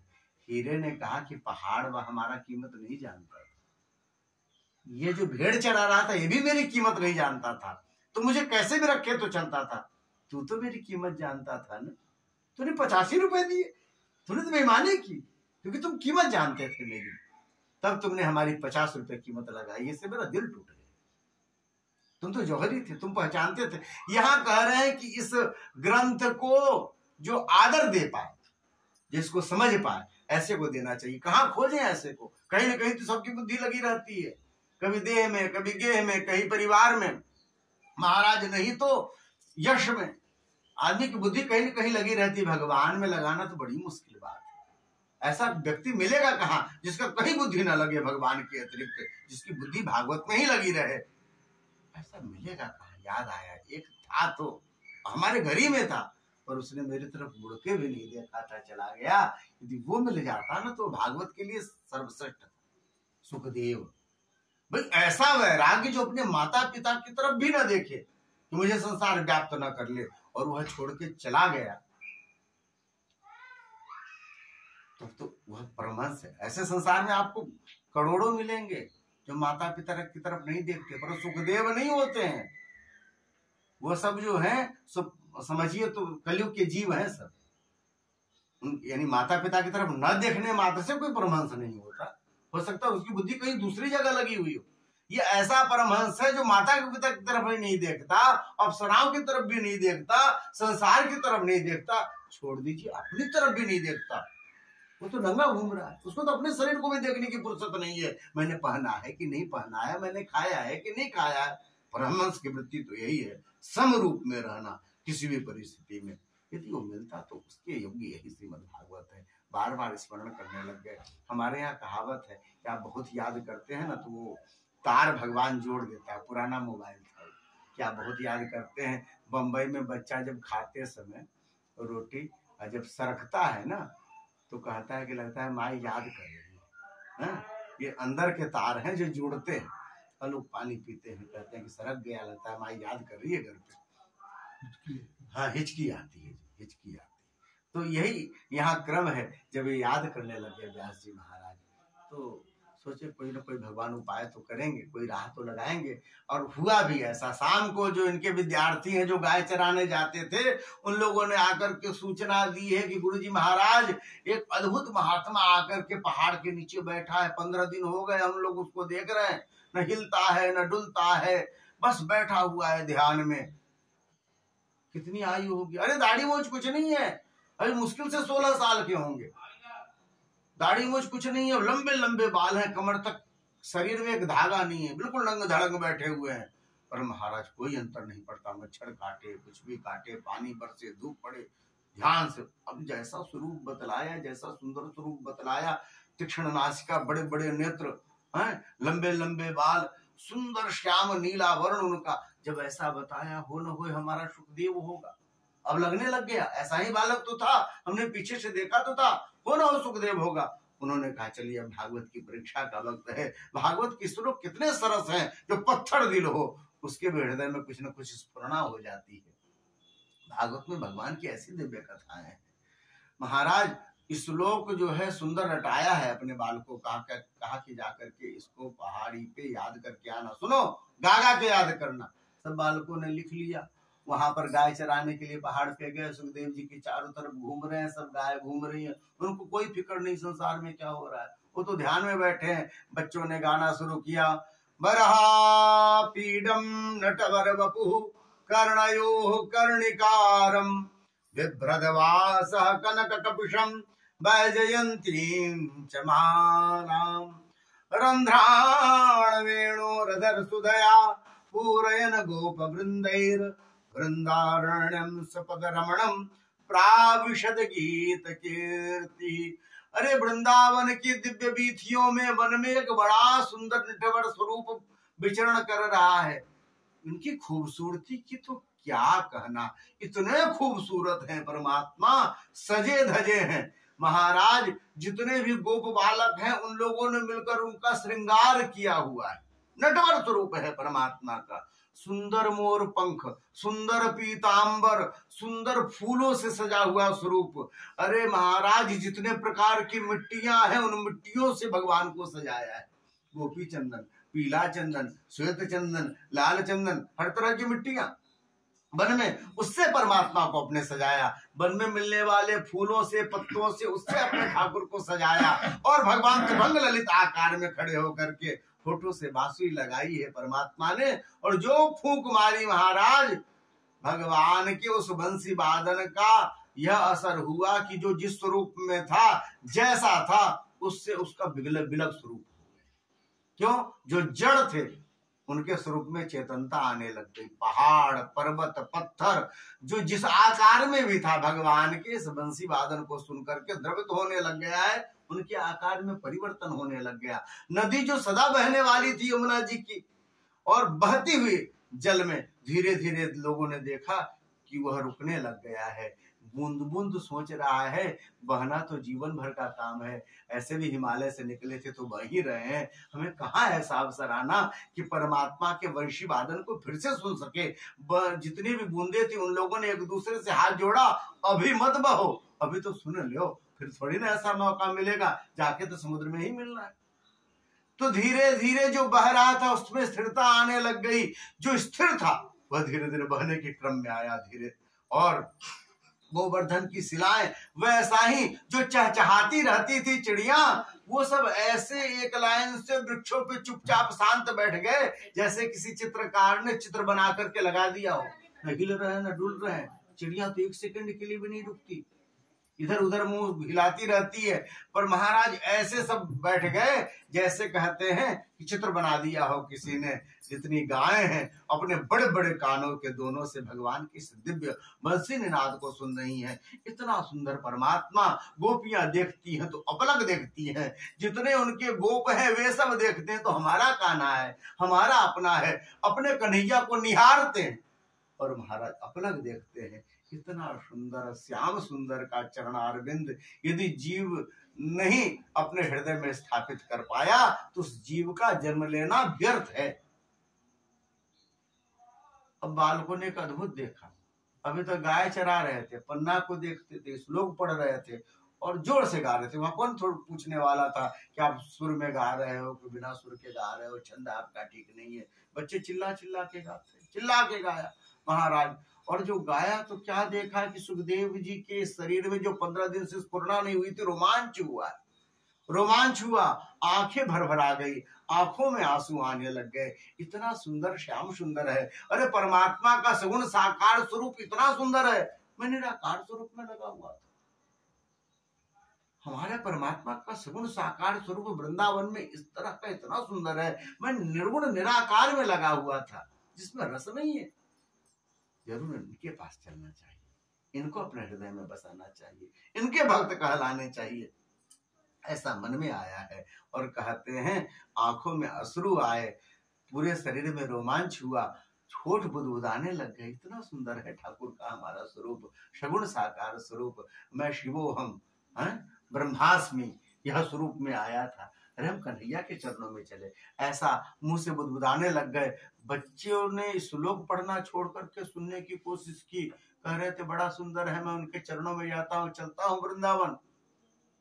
फिर सुखदेव जी महाराज ने कहा कि बड़ा सुंदर है, राजा का लड़का है, हम नंग धड़ंग है, हमारे पास कुछ है भी नहीं, हम जाएंगे पता नहीं हमको अपनाएगा कि नहीं अपनाएगा।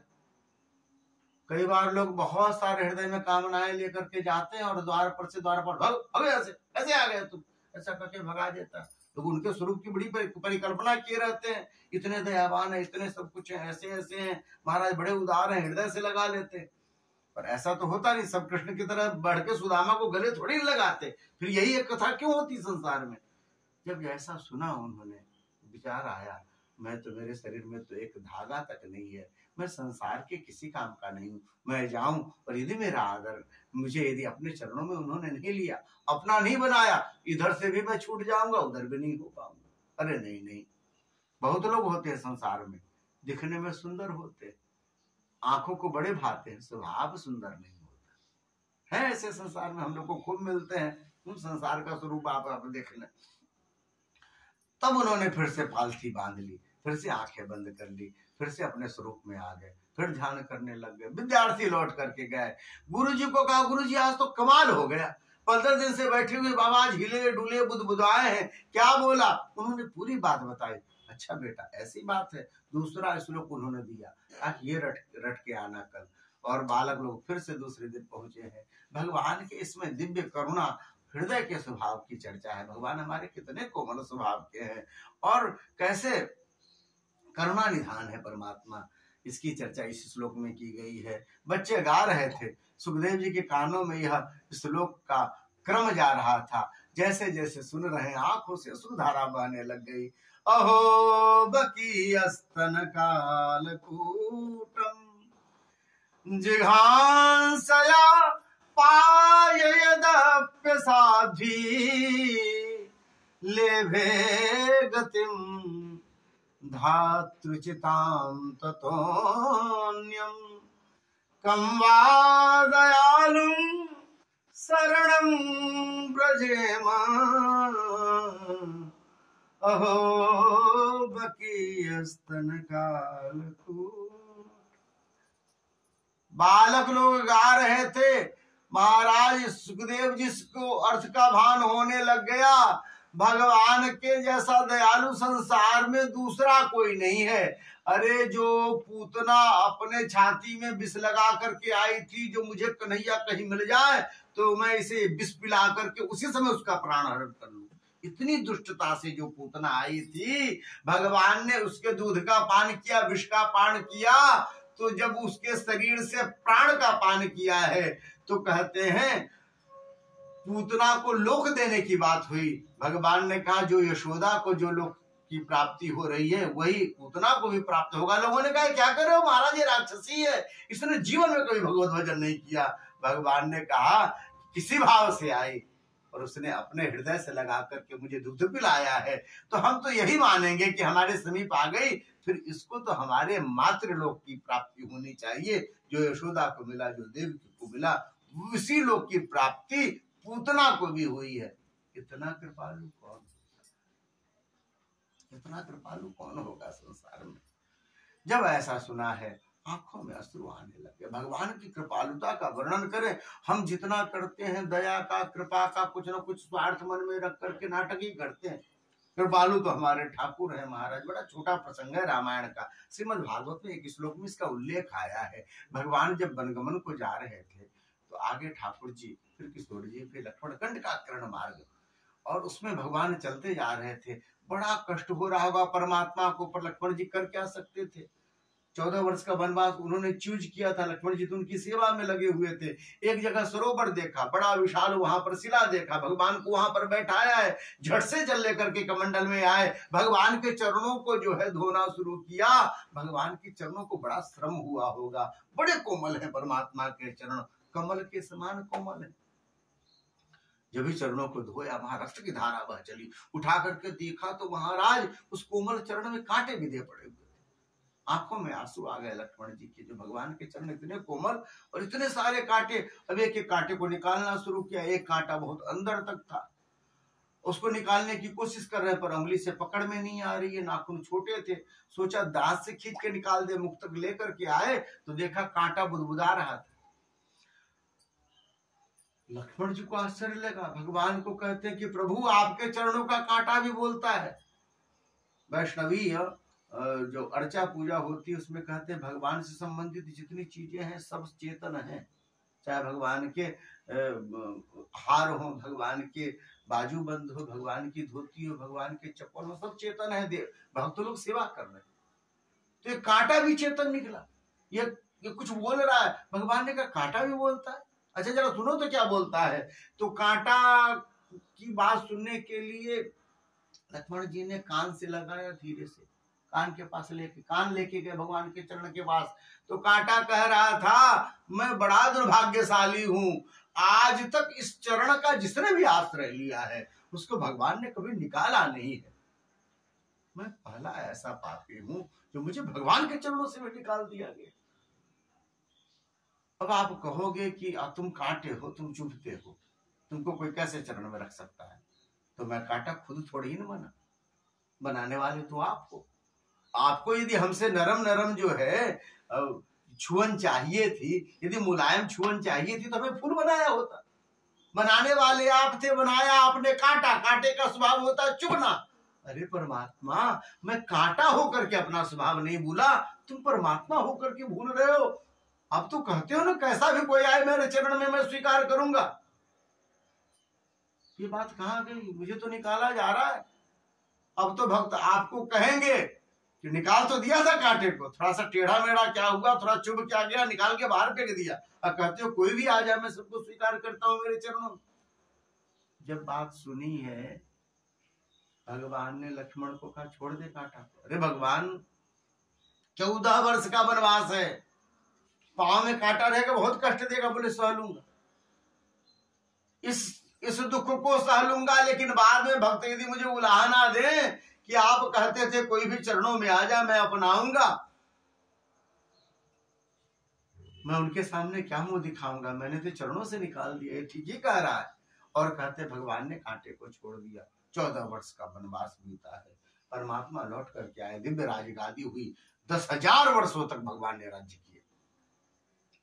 जब जाने लग गए तो अयोध्या वासियों के साथ जितने महात्मा थे उन्होंने कहा कि भगवान जा रहे हैं, हमारा जब मन होता था तो भगवान के अयोध्या में जाके दर्शन कर लेते थे, उनके चरणों का दर्शन कर लेते थे। और भगवान के चरणों के दर्शन कैसे होंगे? महात्मा सब थोड़े से जो है घबराए। भगवान ने कहा उसकी व्यवस्था हम कर देते हैं। अपने पाद पल्लवम राम, कितने जितने अपने चरण कमल जो है संतों के हृदय में अवस्थित कर दिया, उससे भगवान चले गए। जितने संत हैं उनको बड़ी प्रसन्नता हुई। आंख मूंद करके जब अपने हृदय में भगवान के चरणों को देखा तो क्या देखते हैं? सभी जितने भी भगवान के चरणों में चिन्ह है ना, उनके अतिरिक्त वह कांटा भी था जो भगवान ने जिसको निकाला नहीं था। उस दंडकारण्य के वन में, उस वन में जो कांटा चुभा था, भगवान इतने कृपालु है कि चरणों में आए हुए कांटे तक को नहीं निकालते। ऐसा कृपालु कौन होगा संसार में? जो सुना है महाराज सुखदेव जी महाराज की आंखें खुल गई। भैया सुनो, कहां से ये सब सुंदर सुंदर रत्न श्लोक सब याद करके आते हो? कहां से आते हो? हमारे गुरु जी के पास है 18,000 है, हम तो 1-2 ही अभी याद किए हैं। 18,000 इससे भी सुंदर सुंदर श्लोक है मंत्र की तरह। और कहते हैं आज वेद व्यास जी महाराज की बार बार दृष्टि अपने द्वार पर जा रही है। उन्हें लगता है भागवत कुछ न कुछ कमाल जरूर करेगा। उनकी बड़ी आस्था, उन्होंने प्रेम से लिखा हुआ है। इसकी श्लोक श्लोक अक्षर अक्षर भगवान श्री कृष्ण है, कुछ न कुछ होगा। व्यास पत्नी कई बार आके कही तुम दरवाजे पे क्यों खड़े हो, एक जगह बैठ जाओ, जो करना होगा होगा समय पे। नहीं नहीं, मुझे प्रतीक्षा है किसी की, कौन आ रहा है तुम देखोगे ना। और कहते हैं व्यास जी दरवाजे पे खड़े ही थे, गोधूली की बेला बीती है, बालक लोग जब गाय लेकर के लौट रहे थे सायंकाल का समय, वेद व्यास जी की अचानक दृष्टि गई। महाराज बछड़े बछड़े के पीछे, गाय गाय के पीछे जितने भी गोप बालक हैं उनके बीच में सुखदेव जी को आते हुए देखा है। जब ही देखा महाराज अपने मुख को घुमाया नहीं है, बस आवाज लगाई, अरे भगवान कहाँ हो, क्या बात है जी, दौड़ के आओ। जब दौड़ करके आई तो देखो सामने कौन आ रहा है। जो व्यास पत्नी ने देखा महाराज आंखों से अश्रुधारा बहने लग गई है। जो बालक जन्म लेते ही छोड़ करके चला गया था, आज भागवत के 2 श्लोकों की कृपा से वह बालक लौट करके आ रहा है। सुखदेव जी जब भी समीप में आए हैं, व्यास जी के चरणों में प्रणाम करने के लिए झुके। महाराज हृदय से लगा करके दोनों व्यास और व्यास पत्नी रोने लग गए। वह बालक लौट करके आया। सुखदेव जी बस एक बात कहते हैं, मुझे वह श्रीमद् भागवत महापुराण ग्रंथ चाहिए जिसमें हमारे कृष्ण की कथा है। उस वृंदावन बिहारी लाल की कथा है, बाके बिहारी लाल की कथा है। व्यास जी ने पूरा ग्रंथ ला करके दिया है वह पत्राकार, और कहा बेटा तेरे लिए ही है यह, इसे पूरे संसार में जो भी भगवान के प्रेमी हैं सबके बीच में बांट दो। यह श्रीमद् भागवत की महिमा है। जो बिछुड़ गया था वह आया और ढेर सारी भक्ति हृदय में लेकर के आया है। यह यहाँ पर कथा, तो आपने 2 कथाएं श्रवण की, एक व्यास जी महाराज की, एक सुखदेव जी महाराज की। कैसे यह भागवत आया और कैसे सुखदेव जी महाराज ने यह कथा कहनी शुरू की, कहां से उनको भागवत प्राप्त हुई। अब कथा जिसने श्रवण की थी, जिसके कारण यह 7 दिनों की कथा कही जाती है, परीक्षित जी महाराज की कथा, उनकी चर्चा आती है। श्रीमद् भागवत जो है वहां से शुरू होती है जहां श्रीमद् महाभारत युद्ध समाप्त होता है। दुर्योधन जो है भीम के गदा प्रहार से घायल पड़ा हुआ है, अंतिम सांसें गिन रहा है। और उसी समय जो है अश्वत्थामा का आगमन होता है। मन में उसके लालच दे देता है दुर्योधन, और वह इनके 5 बच्चों की हत्या कर देता है, पांडव समझ करके कि उन्हीं के जैसे हैं। गला काट करके ले आया। दुर्योधन ने जब देखा है तो उसके मन में पहले तो हर्ष हुआ, अरे मैं इनका मरा मुंह देखने के लिए परेशान था, ये जीवन में नहीं कर पाया, तुमने मेरे मन की बात कर दी। अरे अश्वत्थामा तुम मेरा आधा राज्य ले लो, मैं इतना प्रसन्न हूं, लाओ मुझे भीम का सिर दो जिसने मेरी कमर तोड़ दी है, जिसने दुशासन की छाती तोड़ दी थी, मुझे उस भीम का सर दो। भीम के बालक का मुख बिल्कुल भीम जैसा, सर आगे किया, जब भी दबाया है बालक का सर है, तुरंत चूर चूर हो गया। सैकड़ों हाथी का बल इसमें दुर्योधन का। अरे ये भीम का नहीं हो सकता, उसमें तो हजारों हाथी के बल थे, वज्र जैसा शरीर था। ये कौन है? घुमा के जब देखा, अरे राम राम, ये तो तुमने पांडवों के बच्चों को मार दिया, ये क्या किया अश्वत्थामा तुमने? हमारा तो कुल ही समाप्त कर दिया। मुझे इनसे थोड़ी ना शत्रुता थी, मुझे पांडवों से शत्रुता थी। मैंने जितना भी उनके ऊपर अत्याचार किया, उनकी उन्नति होती गई, उन्नति होती गई, उन्नति होती गई। यही तो थे, हमारे वंश में तो कोई बचा नहीं, हम 100 के 100 भाई समाप्त हो गए। अपने चाचाओं को यही तो जल देते, तिलांजलि देते। तुमने तो हमारे वंश में कोई तिलांजलि देने वाला नहीं छोड़ा। हे भगवान, जब ही ऐसा कहा महाराज, पहले हर्ष हुआ था, बड़ी दुख हुआ, प्राण पखेरु उड़ गए दुर्योधन के। अश्वत्थामा ने 5 बच्चों का सिर काट लिया, द्रौपदी पिछाड़ खा के गिरी हुई है, अर्जुन पकड़ करके ले गए हैं और कहें इसकी अभी हत्या कर देते हैं, इसका सिर कलम कर देते हैं, इसने बहुत बड़ा पाप किया है, सोते हुए बच्चों का सिर काटा है। द्रौपदी के जिसके 5 बच्चों का सिर कटा हुआ है, ऐसी दुखभरी माता ने भी अचानक जब देखा कि एक ब्राह्मण का बाल पकड़ करके अर्जुन खींचते हुए ले आ रहे हैं, उन्हें कहा नहीं नहीं नहीं, ये क्या कर रहे हो, ऐसा न करो, अरे ये ब्राह्मण है, हमारे कुल परंपरा में ब्राह्मणों का, ऋषियों का चरण धूल लिया जाता है, हम उनको प्रणाम करते हैं, या सिर उनके चरणों में रहते हैं, उनके बाल पकड़ के खींच रहे हो। द्रौपदी, ये वही पापी है जिसने तुम्हारे 5 बच्चों को मार दिया है। भक्त का स्वरूप क्या है कि विपरीत परिस्थिति में भी उसके मन में महाराज किसी के अकल्याण की बात ना हो। द्रौपदी कहती है, मेरे जीवन में जो हो गया तो हो गया ना, इसके मार देने से मेरे बच्चे तो वापस आ नहीं जाएंगे, पर इसके मार देने से तुम्हारी गुरु माता के घर का बेटा कम हो जाएगा। और मैं माँ हूं ना, इसलिए मैं यह बोल रही हूँ। कैसी माँ हो तुम, तुम्हारे 5 बच्चों को मारने वाला सामने है, तुम कहती हो उसको छोड़ दो। मैं माँ हूं इसीलिए कह रही हूँ छोड़ दो, क्योंकि मैं माँ हूं तो मैं जानती हूँ बच्चा के मरने पे माँ के हृदय पे क्या बीतती है। मेरे जीवन में जो दुख है, यह इसकी माता के जीवन में दुख ना हो, मुझे यह प्रयत्न करना चाहिए। व्यथितो दुःखितेषु, दूसरे के दुख से जो दुखी हो। अब तो द्रौपदी मान नहीं रही है। भीम कह रहे मार दे, पूछ मत इससे, ये अभी समझने बूझने के स्तर पर है नहीं, इसके 5 बच्चे मरे, कुछ समझ नहीं पा रही है, मारो इसको। भगवान की तरफ देखा अर्जुन ने, कहा कि भगवान अब क्या कहें। भगवान ने कहा कि छोड़ दो, लेकिन ऐसे मत छोड़ो महाराज, ब्राह्मण को शरीर दंड का विधान नहीं है।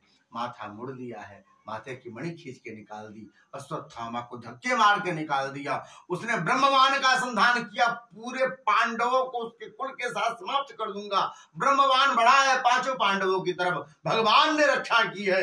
एक बाण बढ़ा जो उत्तरा के गर्भ में परीक्षित है उनकी तरफ बढ़ा। अब क्या हो, उत्तरा ने देखा बाण को आते हुए, भागती दौड़ती हुई आई। 5 पांडव उनके ससुर हैं जिन्होंने महाभारत युद्ध को जीता हुआ है, पराक्रमी है, किसी की तरफ नहीं गई, सीधे भगवान के चरणों में आके लिपट गई। प्रभु हमारा जो हो जाए, पर यह पांडवों का वंश चलाने वाला मेरे गर्भ में है, इसकी रक्षा करनी चाहिए। भगवान बिना किसी को बताए तुरंत अंगूठे के आकार के हुए हैं और उत्तरा के गर्भ में प्रवेश कर गए। उस ब्रह्मवान से उसकी रक्षा करी है गर्भ की। परीक्षित ऐसे हैं जिसको लोग कई जन्मों तक भजन करने के बाद भी जिनका दर्शन नहीं कर पाते, परीक्षित जी ने उसका गर्भ में दर्शन कर लिया। बड़ा अद्भुत स्वरूप है। श्रीमद दीर्घ चतुर्बाहुम, अकेले दर्शन नहीं किया। श्री राम भद्राचार्य जी महाराज कहते हैं अकेले नहीं गए, तो बोले श्रीमद दीर्घ चतुर्बाहु का अर्थ क्या है, जो स्त्री है ना, वह स्त्री साथ में लक्ष्मी जी। बोले लक्ष्मी जी की वहां क्या जरूरत थी। तो भगवान ने लक्ष्मी जी को कहा कि देखो हमारे गर्भ की जब परिक्रमा करते हैं गृहस्थ ना, तो महाराज जोड़े से आते हैं। ऐसा कहा जाता है कि महाराज जब अकेले परिक्रमा करते हैं तो आधी आधी ही मिलती है, जब दोनों लोग मिलकर परिक्रमा करते हैं तो पूरे पुण्य की प्राप्ति होती है, क्योंकि पत्नी अर्धांगिनी होती। तो महाराज तीर्थ करें, व्रत करें, शादी के समय भी ऐसा कहा जाता है ना, हमको तो नहीं याद है हमने क्या लिया था, लेकिन ऐसा दूसरों को पढ़ाते हैं तो याद आता है कि आपने तीर्थ के समय, दान के समय है, आप हमको उसमें शामिल रखिएगा। तो ऐसा जो है उस समय जो बुलवाया जाता है, 7 वचन जो दिए जाते हैं, तो हम आज भक्त की परिक्रमा करने के लिए जा रहे हैं, तो फिर अकेले क्यों जाएं, हमें भी सपत्न की जाना चाहिए, क्योंकि हमने भी जो है 7 वचन दिए हैं। इसलिए लक्ष्मी जी को साथ में लेकर के आए हैं और कहते हैं उसकी परिक्रमा करने लग गए गर्भ में। जो देखा है ब्रह्मवाण ने कार्य, जिसका भगवान स्वयं परिक्रमा कर रहे हो उसकी छूने के सामर्थ्य हमें कहाँ है। ब्रह्मवाण लौट करके गया, भगवान ने रक्षा करी है परीक्षित की, कोई तो समझ नहीं पाया। और यहाँ कुंती समझ गई कि भगवान ने कुछ चमत्कार किया, उत्तरा लौट करके गई है। और कुंती ने यहाँ बड़ी सुंदर प्रार्थना करी है परमात्मा की। जो प्रार्थना करने लग गई, भगवान कह रहे बुआ जी मैं आपका भतीजा हूँ, आप हमारी प्रार्थना कर रही। बोले नहीं, आप मेरे भतीजे नहीं हो, आप साक्षात परब्रह्म हो। नमः पंकजनाभाय नमः पंकज मालिने नमः पंकज नेत्राय नमस्ते पंकजांग्रे। हे प्रभु साक्षात नारायण हो आप, जो मेरे भतीजे के रूप में हमको सहज मिल गए, कि यह तो आपकी कृपालुता है प्रभु। और उन्होंने बहुत सुंदर प्रार्थना की है, कहती है कि प्रभु हमारे नाना प्रकार के जीवन में कष्ट आए, चारों तरफ हम जहां तक देखते हैं आपके उपकार ही उपकार दिखते हैं परमात्मा। जिधर भी देखते हैं प्रभु, यदि आप नहीं रहते तो ये 5 पांडव नहीं रहते। 100 कौरवों वाला वह दल, विशाल समुद्र की तरह दल, सब समाप्त हो गए। 5 के 5 ये जो बच्चे हैं हमारे, मैं गरीबनी थी, मेरा कोई सहारा नहीं था, यदि कन्हैया नहीं रहता तो फिर हम कैसे रहते। आपकी कृपा ही कृपा चारों तरफ दिखती है। तो मेरे मन में कुछ मांगने का आज आ रहा है, यदि आप कहो तो हम आपसे मांग लें। भगवान ने कहा कि मांग लो, हम आपके भतीजे हैं, हम आपकी सेवा में हैं। यहाँ पर कहती है विपदा शंतु न सस्वत जगत गुरु भवतो दर्शनम स्याद अपुनर्भव दर्शनम। हे प्रभु यदि आप परमात्मा हैं और हमारे भतीजे हैं, तो कृपा करके हमें यह आशीर्वाद दीजिए कि हमारे जीवन में विपत्ति बनी रहे। बोले बुआ जी आपको मांगना भी नहीं आता। अरे लोग संपत्ति मांगते हैं, सुख मांगते हैं, आनंद मांगते हैं, जीवन में सभी प्रकार के विघ्न बाधाओं का नाश मांगते हैं। आप पगला गई हो, विपत्ति कोई मांगता है भला। बोले मैंने जीवन में जब भी विपत्ति देखी ना, उस समय आपके दर्शन किए। हम जब भी विपत्ति में पड़े कन्हैया, तब आप हमें बचाने के लिए आए हो, और आपका दर्शन ही सबसे बड़ा संपत्ति है। तो हमें ऐसी विपत्ति चाहिए जिसमें आपका दर्शन हो, आपका निरंतर मुख से नाम निकले, आपके चरणों के अलावा कहीं ध्यान ही न जाए, ऐसी विपत्ति हमें कन्हैया देना। कथा के प्रारंभ में हमने चर्चा करी थी, विपत्तियां तो होती हैं पर भगवान का स्मरण हो यह जरूरी नहीं है। महाराज रचे पचे जीव हैं, जो रोते हैं, पछाड़ खाते हैं, उसी में जीते हैं, उनको लगता ही नहीं हो दुख में, ऐसा जीवन है। तो यदि विपत्ति भी हो, उसमें भगवान का यदि स्मरण आए तो भगवान की कृपा है। यही मांग रही कुंती, विपत्ति ऐसी देना जो तुम्हें उबारने के लिए आओ तो हम उबरे, इसी बहाने तुम्हारा दर्शन होगा।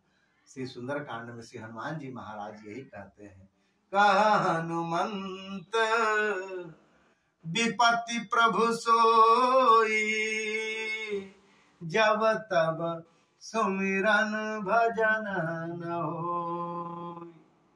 यह कहा महाराज विपत्ति ऐसी दो कि आपके दर्शन हो और आप ही हमें उबार पाओ, प्रभु उबारो। जब ऐसा कहा है भगवान बड़े प्रसन्न हुए हैं, और तुम्हारी बुद्धि सदा हमारे में लगी रहे, ऐसा आशीर्वाद दिया है।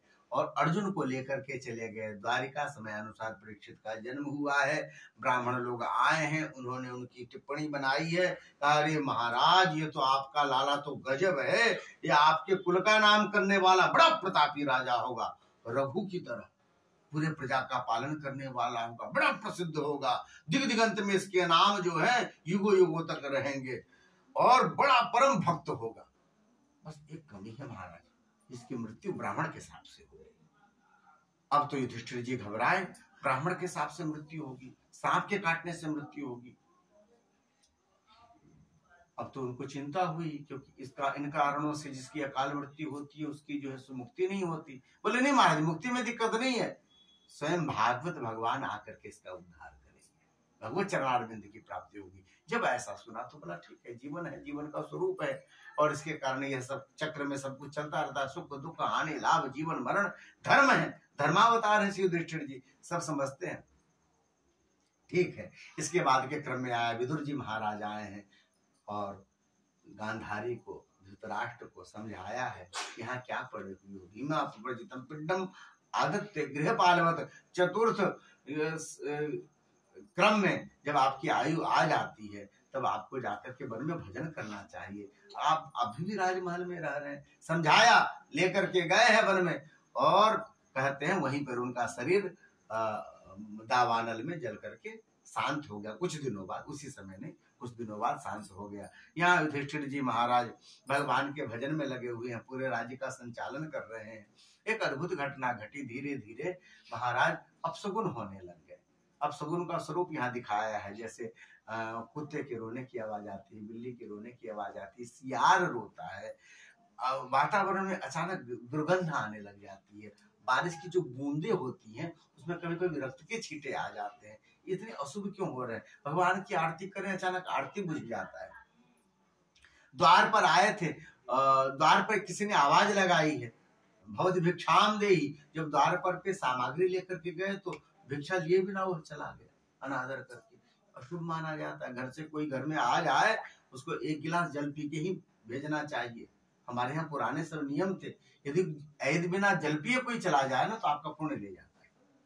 ये सब जब देखा उन्होंने तो इनके मन में आशंका हुई है और महाराज अर्जुन लौट करके आए हैं। रोते रोते उन्होंने बताया कि भगवान इस धराधाम को छोड़ करके चले गए, पूरी द्वारका समुद्र में विलीन हो गई।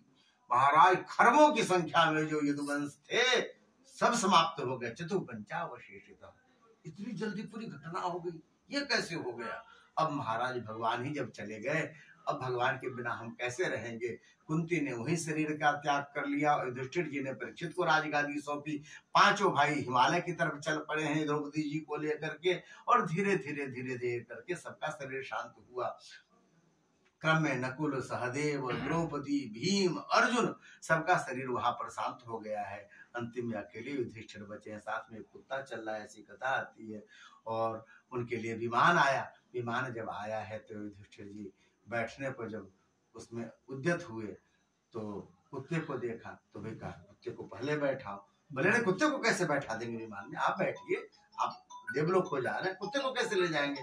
बोले नहीं, इसने अब तक हमारा साथ दिया है, इसको आधे रास्ते में छोड़ करके मैं विमान में नहीं बैठूंगा, यह मेरा धर्म नहीं कहता है।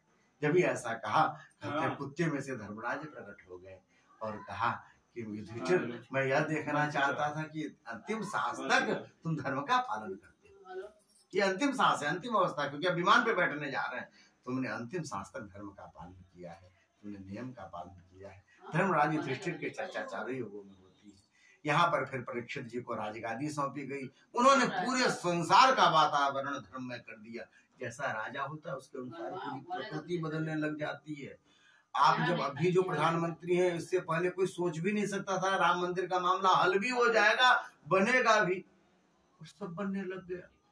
हम लोग विश्वनाथ जी के दर्शन करने जाते थे, जो स्वरूप था कभी चर्चा भी नहीं की जा सकती थी, यह स्वरूप भी कभी बदलेगा। जबकि एक वर्ग विशेष ने अलग देश की मांग कर ली थी, पूरा सब कुछ अलग हो गया था, फिर भी हिम्मत नहीं थी।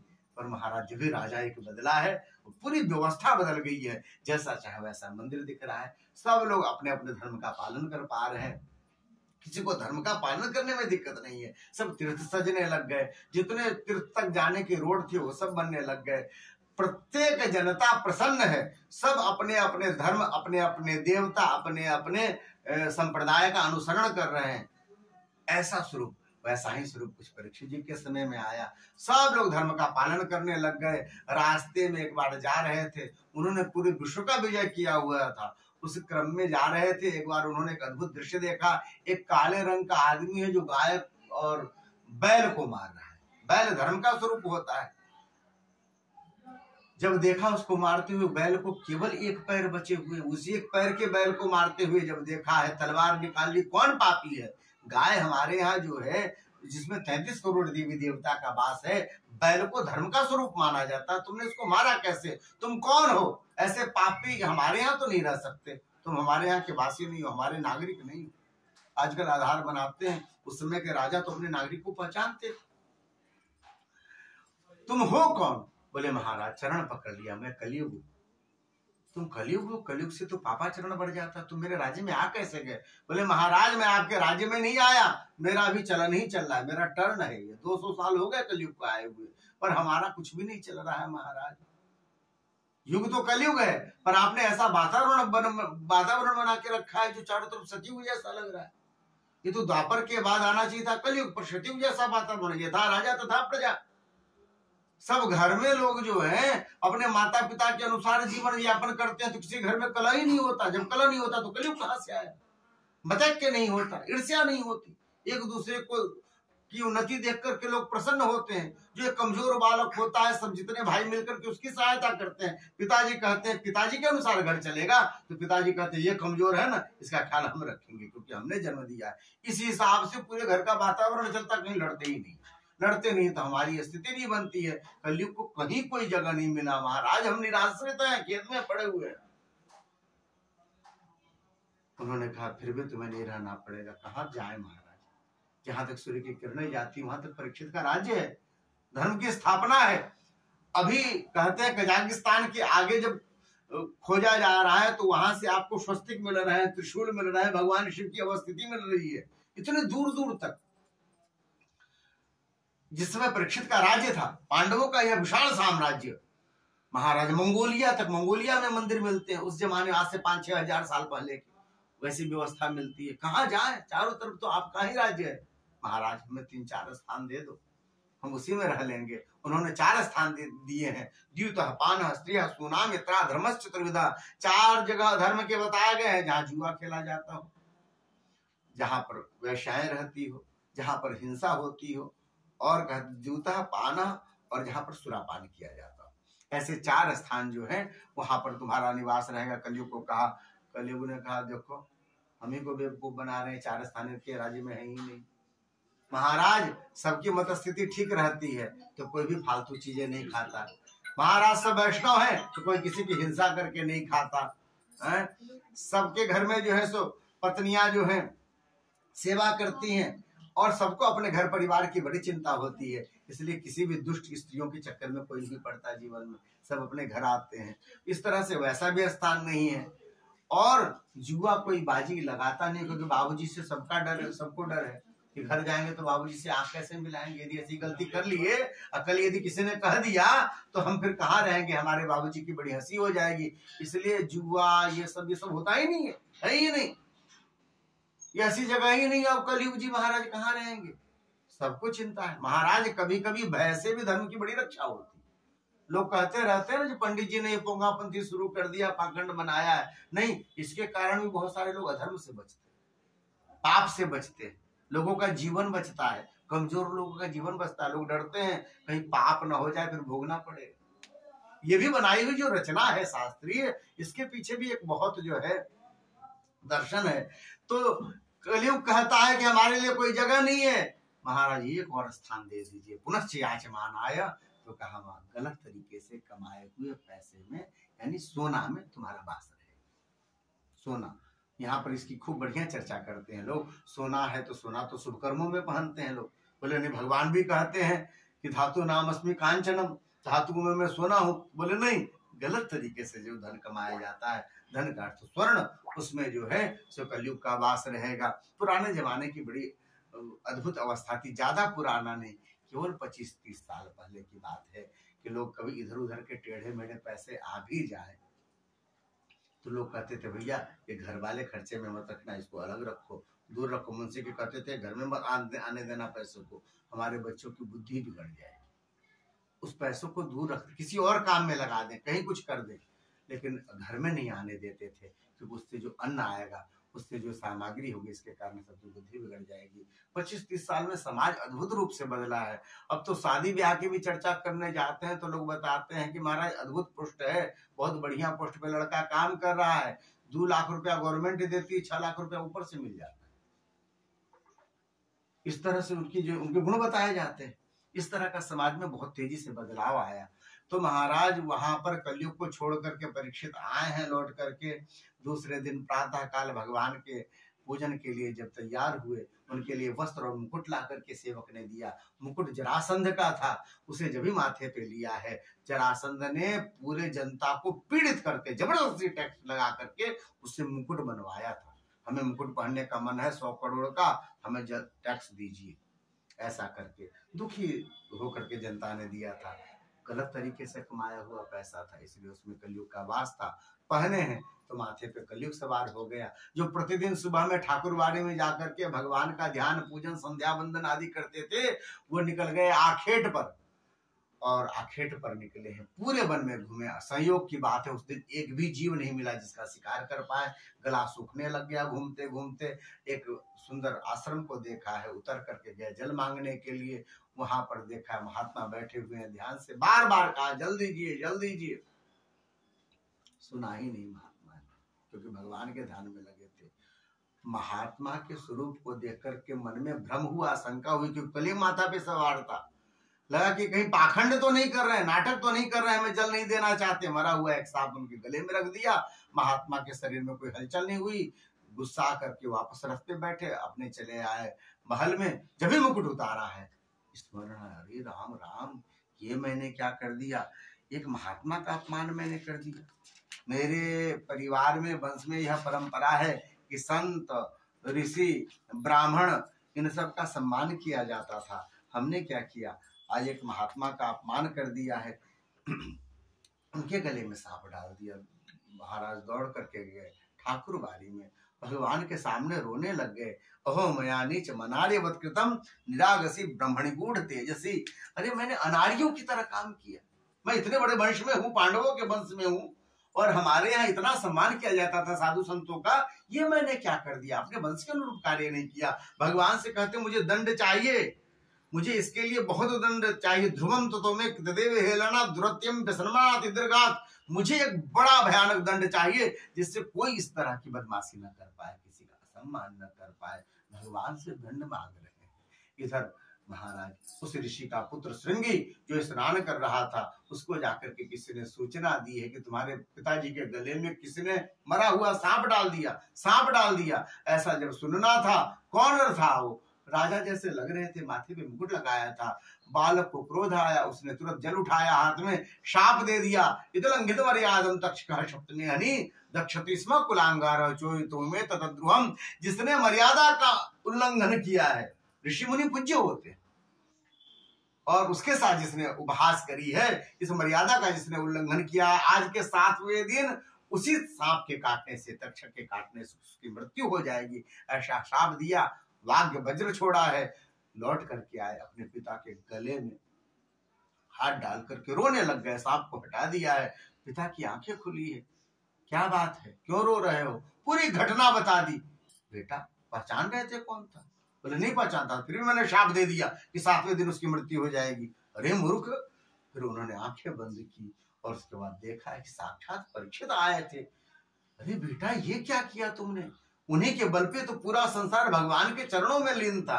यदि जब भी राजा हटेंगे तो राजा कोई दूसरा बदल जाएगा, तो पता नहीं वो कैसा राजा हो, फिर हम धर्म कर्म नहीं कर पाएंगे, फिर हम भगवान में कैसे लग पाएंगे, फिर कुछ ना कुछ उत्पात करेगा जो भी आएगा, वो अपने हिसाब से चलेगा। एक राजा भी आए थे उत्तर प्रदेश में, वो 84 कोस की परिक्रमा बंद करा दिए थे पिछली सरकार। इस ऐसी उनको जरूरत ही नहीं थी, 84 कोस चले, चाहे लोग 88 कोस चले, क्या मतलब है, अपराध चलाइए, लेकिन उनको उसमें आनंद आता था। ऐसे उत्पाती लोग भी होते महाराज। तो ऐसे लोग आएंगे। अभी परीक्षित है राजा, तुमने उनको 7 दिन में साफ दे दिया, मैं क्या करूं, गलती हो गई, हमने पहचाना नहीं, अब क्या करें। बोले अभी जो करोगे सो करोगे, वो बात की बात है, पर उनको खबर करो कि आपको आज के 7वें दिन मरना है, आप अपनी व्यवस्था बना लो। गौरमुख नामक शिष्य को भेजा है। राजा रो रहे हैं ठाकुरबाड़ी में। सैनिक ने आकर के सूचना दी, महाराज एक ब्राह्मण बालक आपसे मिलना चाहता है, भेज दो। ब्राह्मण बालक ने आकर के कहा कांपते हुए, महाराज जो मैं आपको कहूंगा उससे आपको बहुत दुख होगा, पर मुझे क्षमा कीजिएगा, मेरे गुरु ने आदेश किया है, इसलिए हम आपको सुना रहे हैं। परीक्षित जी ने कहा, बोलो ब्राह्मण बालक क्या बात है। बोले महाराज ऋषि श्रृंगी ने आपको शाप दिया है, आज के 7वें दिन तक्षक के काटने से आपकी मृत्यु हो जाएगी। महाराज हमारे गुरुदेव ने कहा कि अपने 7 दिन को आप सफल कर लें। ऐसा ब्राह्मण बालक ने डरते डरते कहा। राजा के सामने बोलने की हिम्मत नहीं होती लोगों की, तो बालक है। डरते डरते कहा, ऐसी सूचना पे तो पता नहीं राजा गला काट दे। पर जब ही ऐसा कहा, ब्राह्मण बालक की आंखें आश्चर्य से फैल गई। अरे परीक्षित ने दोनों आंखें पोंछ ली और प्रसन्न हो गए, अपने गले का हार निकाल के सैनिक को दिया है, ब्राह्मण बालक का खूब सम्मान किया है और भेजा। भगवान के चरणों में आके कहते हैं, प्रभु मैंने दंड मांगा था, देखो मुझे मिल गया। कौन कहता है भगवान के घर देर है अंधेर नहीं? महाराज अंधेर तो है ही नहीं, देर भी नहीं है। अभी मैंने मांगा था कि मुझे दंड मिलना चाहिए, देखो मुझे मिल गया। और ये दंड थोड़ी ही नहीं, तो आशीर्वाद है। मरना तो सबको है, पर मैं ऐसा हूं, मुझे मालूम है कि आज 7 दिन तक तो मेरा जीवन रहे। यदि 7 दिन से पहले मैं मर गया तब ब्राह्मण के जो वाक्य है वो झूठे साबित हो जाएंगे। इसलिए 7 दिन तो अब हमारा कुछ नहीं बिगड़ने वाला है। बाकी तो अगले पल का हम लोग को नहीं मालूम रहता क्या होगा नहीं होगा। इस 7 दिन को मुझे सुधारना है। अपने पुत्र को राजगादी सौंपी है, स्वयं आकर के गंगा जी के किनारे बैठे हैं। ऋषियों का विशाल जमघट लगा है, क्योंकि संत महात्माओं की बड़ी सेवा करते थे। जब भी लोगों को मालूम हुआ कि परीक्षित जी को शाप लगी है, सब दौड़ करके आए हैं वहां पर। महाराज सबके चरणों को धोया, उन्होंने सबको बैठाया। एक ही प्रश्न पूछते हैं कि जिसकी 7 दिनों में मृत्यु होने वाली हो, उसको क्या करना चाहिए, क्या पढ़ना चाहिए, क्या लिखना चाहिए, क्या जप करना चाहिए, करना क्या चाहिए, यह बताइए। किसी ने नहीं बताया। भगवान स्वयं सुखदेव जी के रूप में वहां पर प्रकट होकर के आए। पुत्रा भगवद भगवान व्यास पुत्रो। यहाँ पर वृंदावन वाले महात्मा सब इसका अर्थ लगाते हैं कि भगवान ने देखा कि भक्त मेरा है तो इसका कल्याण भी मुझे ही करना पड़ेगा। सुखदेव की यहाँ पर इंतजार की जा रही है, सुखदेव जी को कहाँ खोजे? भगवान स्वयं सुखदेव बनकर के आए। भगवान स्वयं वहां पर सुखदेव बनकर के आए। जो देखा सब लोग खड़े हो गए, सबने जय जयकार करी है। बोले श्री सुखदेव जी महाराज की जय। उनके चरणों को धोया, उनको बैठाया है, माला पहनाई है, आरती उतारी है और चरणों में बैठ करके यही पूछा है, मेरे जैसे मरण धर्मा मनुष्य को जिसकी 7वें दिन मृत्यु होनी हो, उसको क्या पाठ करना चाहिए, क्या जप करना चाहिए, किसका स्मरण करना चाहिए, किस स्वरूप का ध्यान करना चाहिए, हमें बताइए।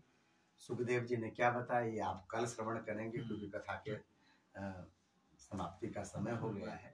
अब कल जो है बहुत कुछ है, अभी तो हम लोग कथा शुरू ही किए। अब कल हम लोग को पहुंचना है जन्म तक भगवान के। तो कल भगवान का हैप्पी वाला बर्थडे है, कैसे भी करना ही पड़ेगा। चौथा दिन है तो 8 बजे जन्म का समय रहेगा, तो कल उत्सव का समय रहेगा। तो कल के लिए अब बाकी की कथा जैसे भी होगी पहुंचेंगे। स्पर्श करते हुए इसको छोड़ते हैं और कल की तैयारी करेंगे हम लोग। आज की कथा का विराम लेते हैं। एक बार जय जयकार हो जाए। बोले श्रीमद् भागवत महापुराण।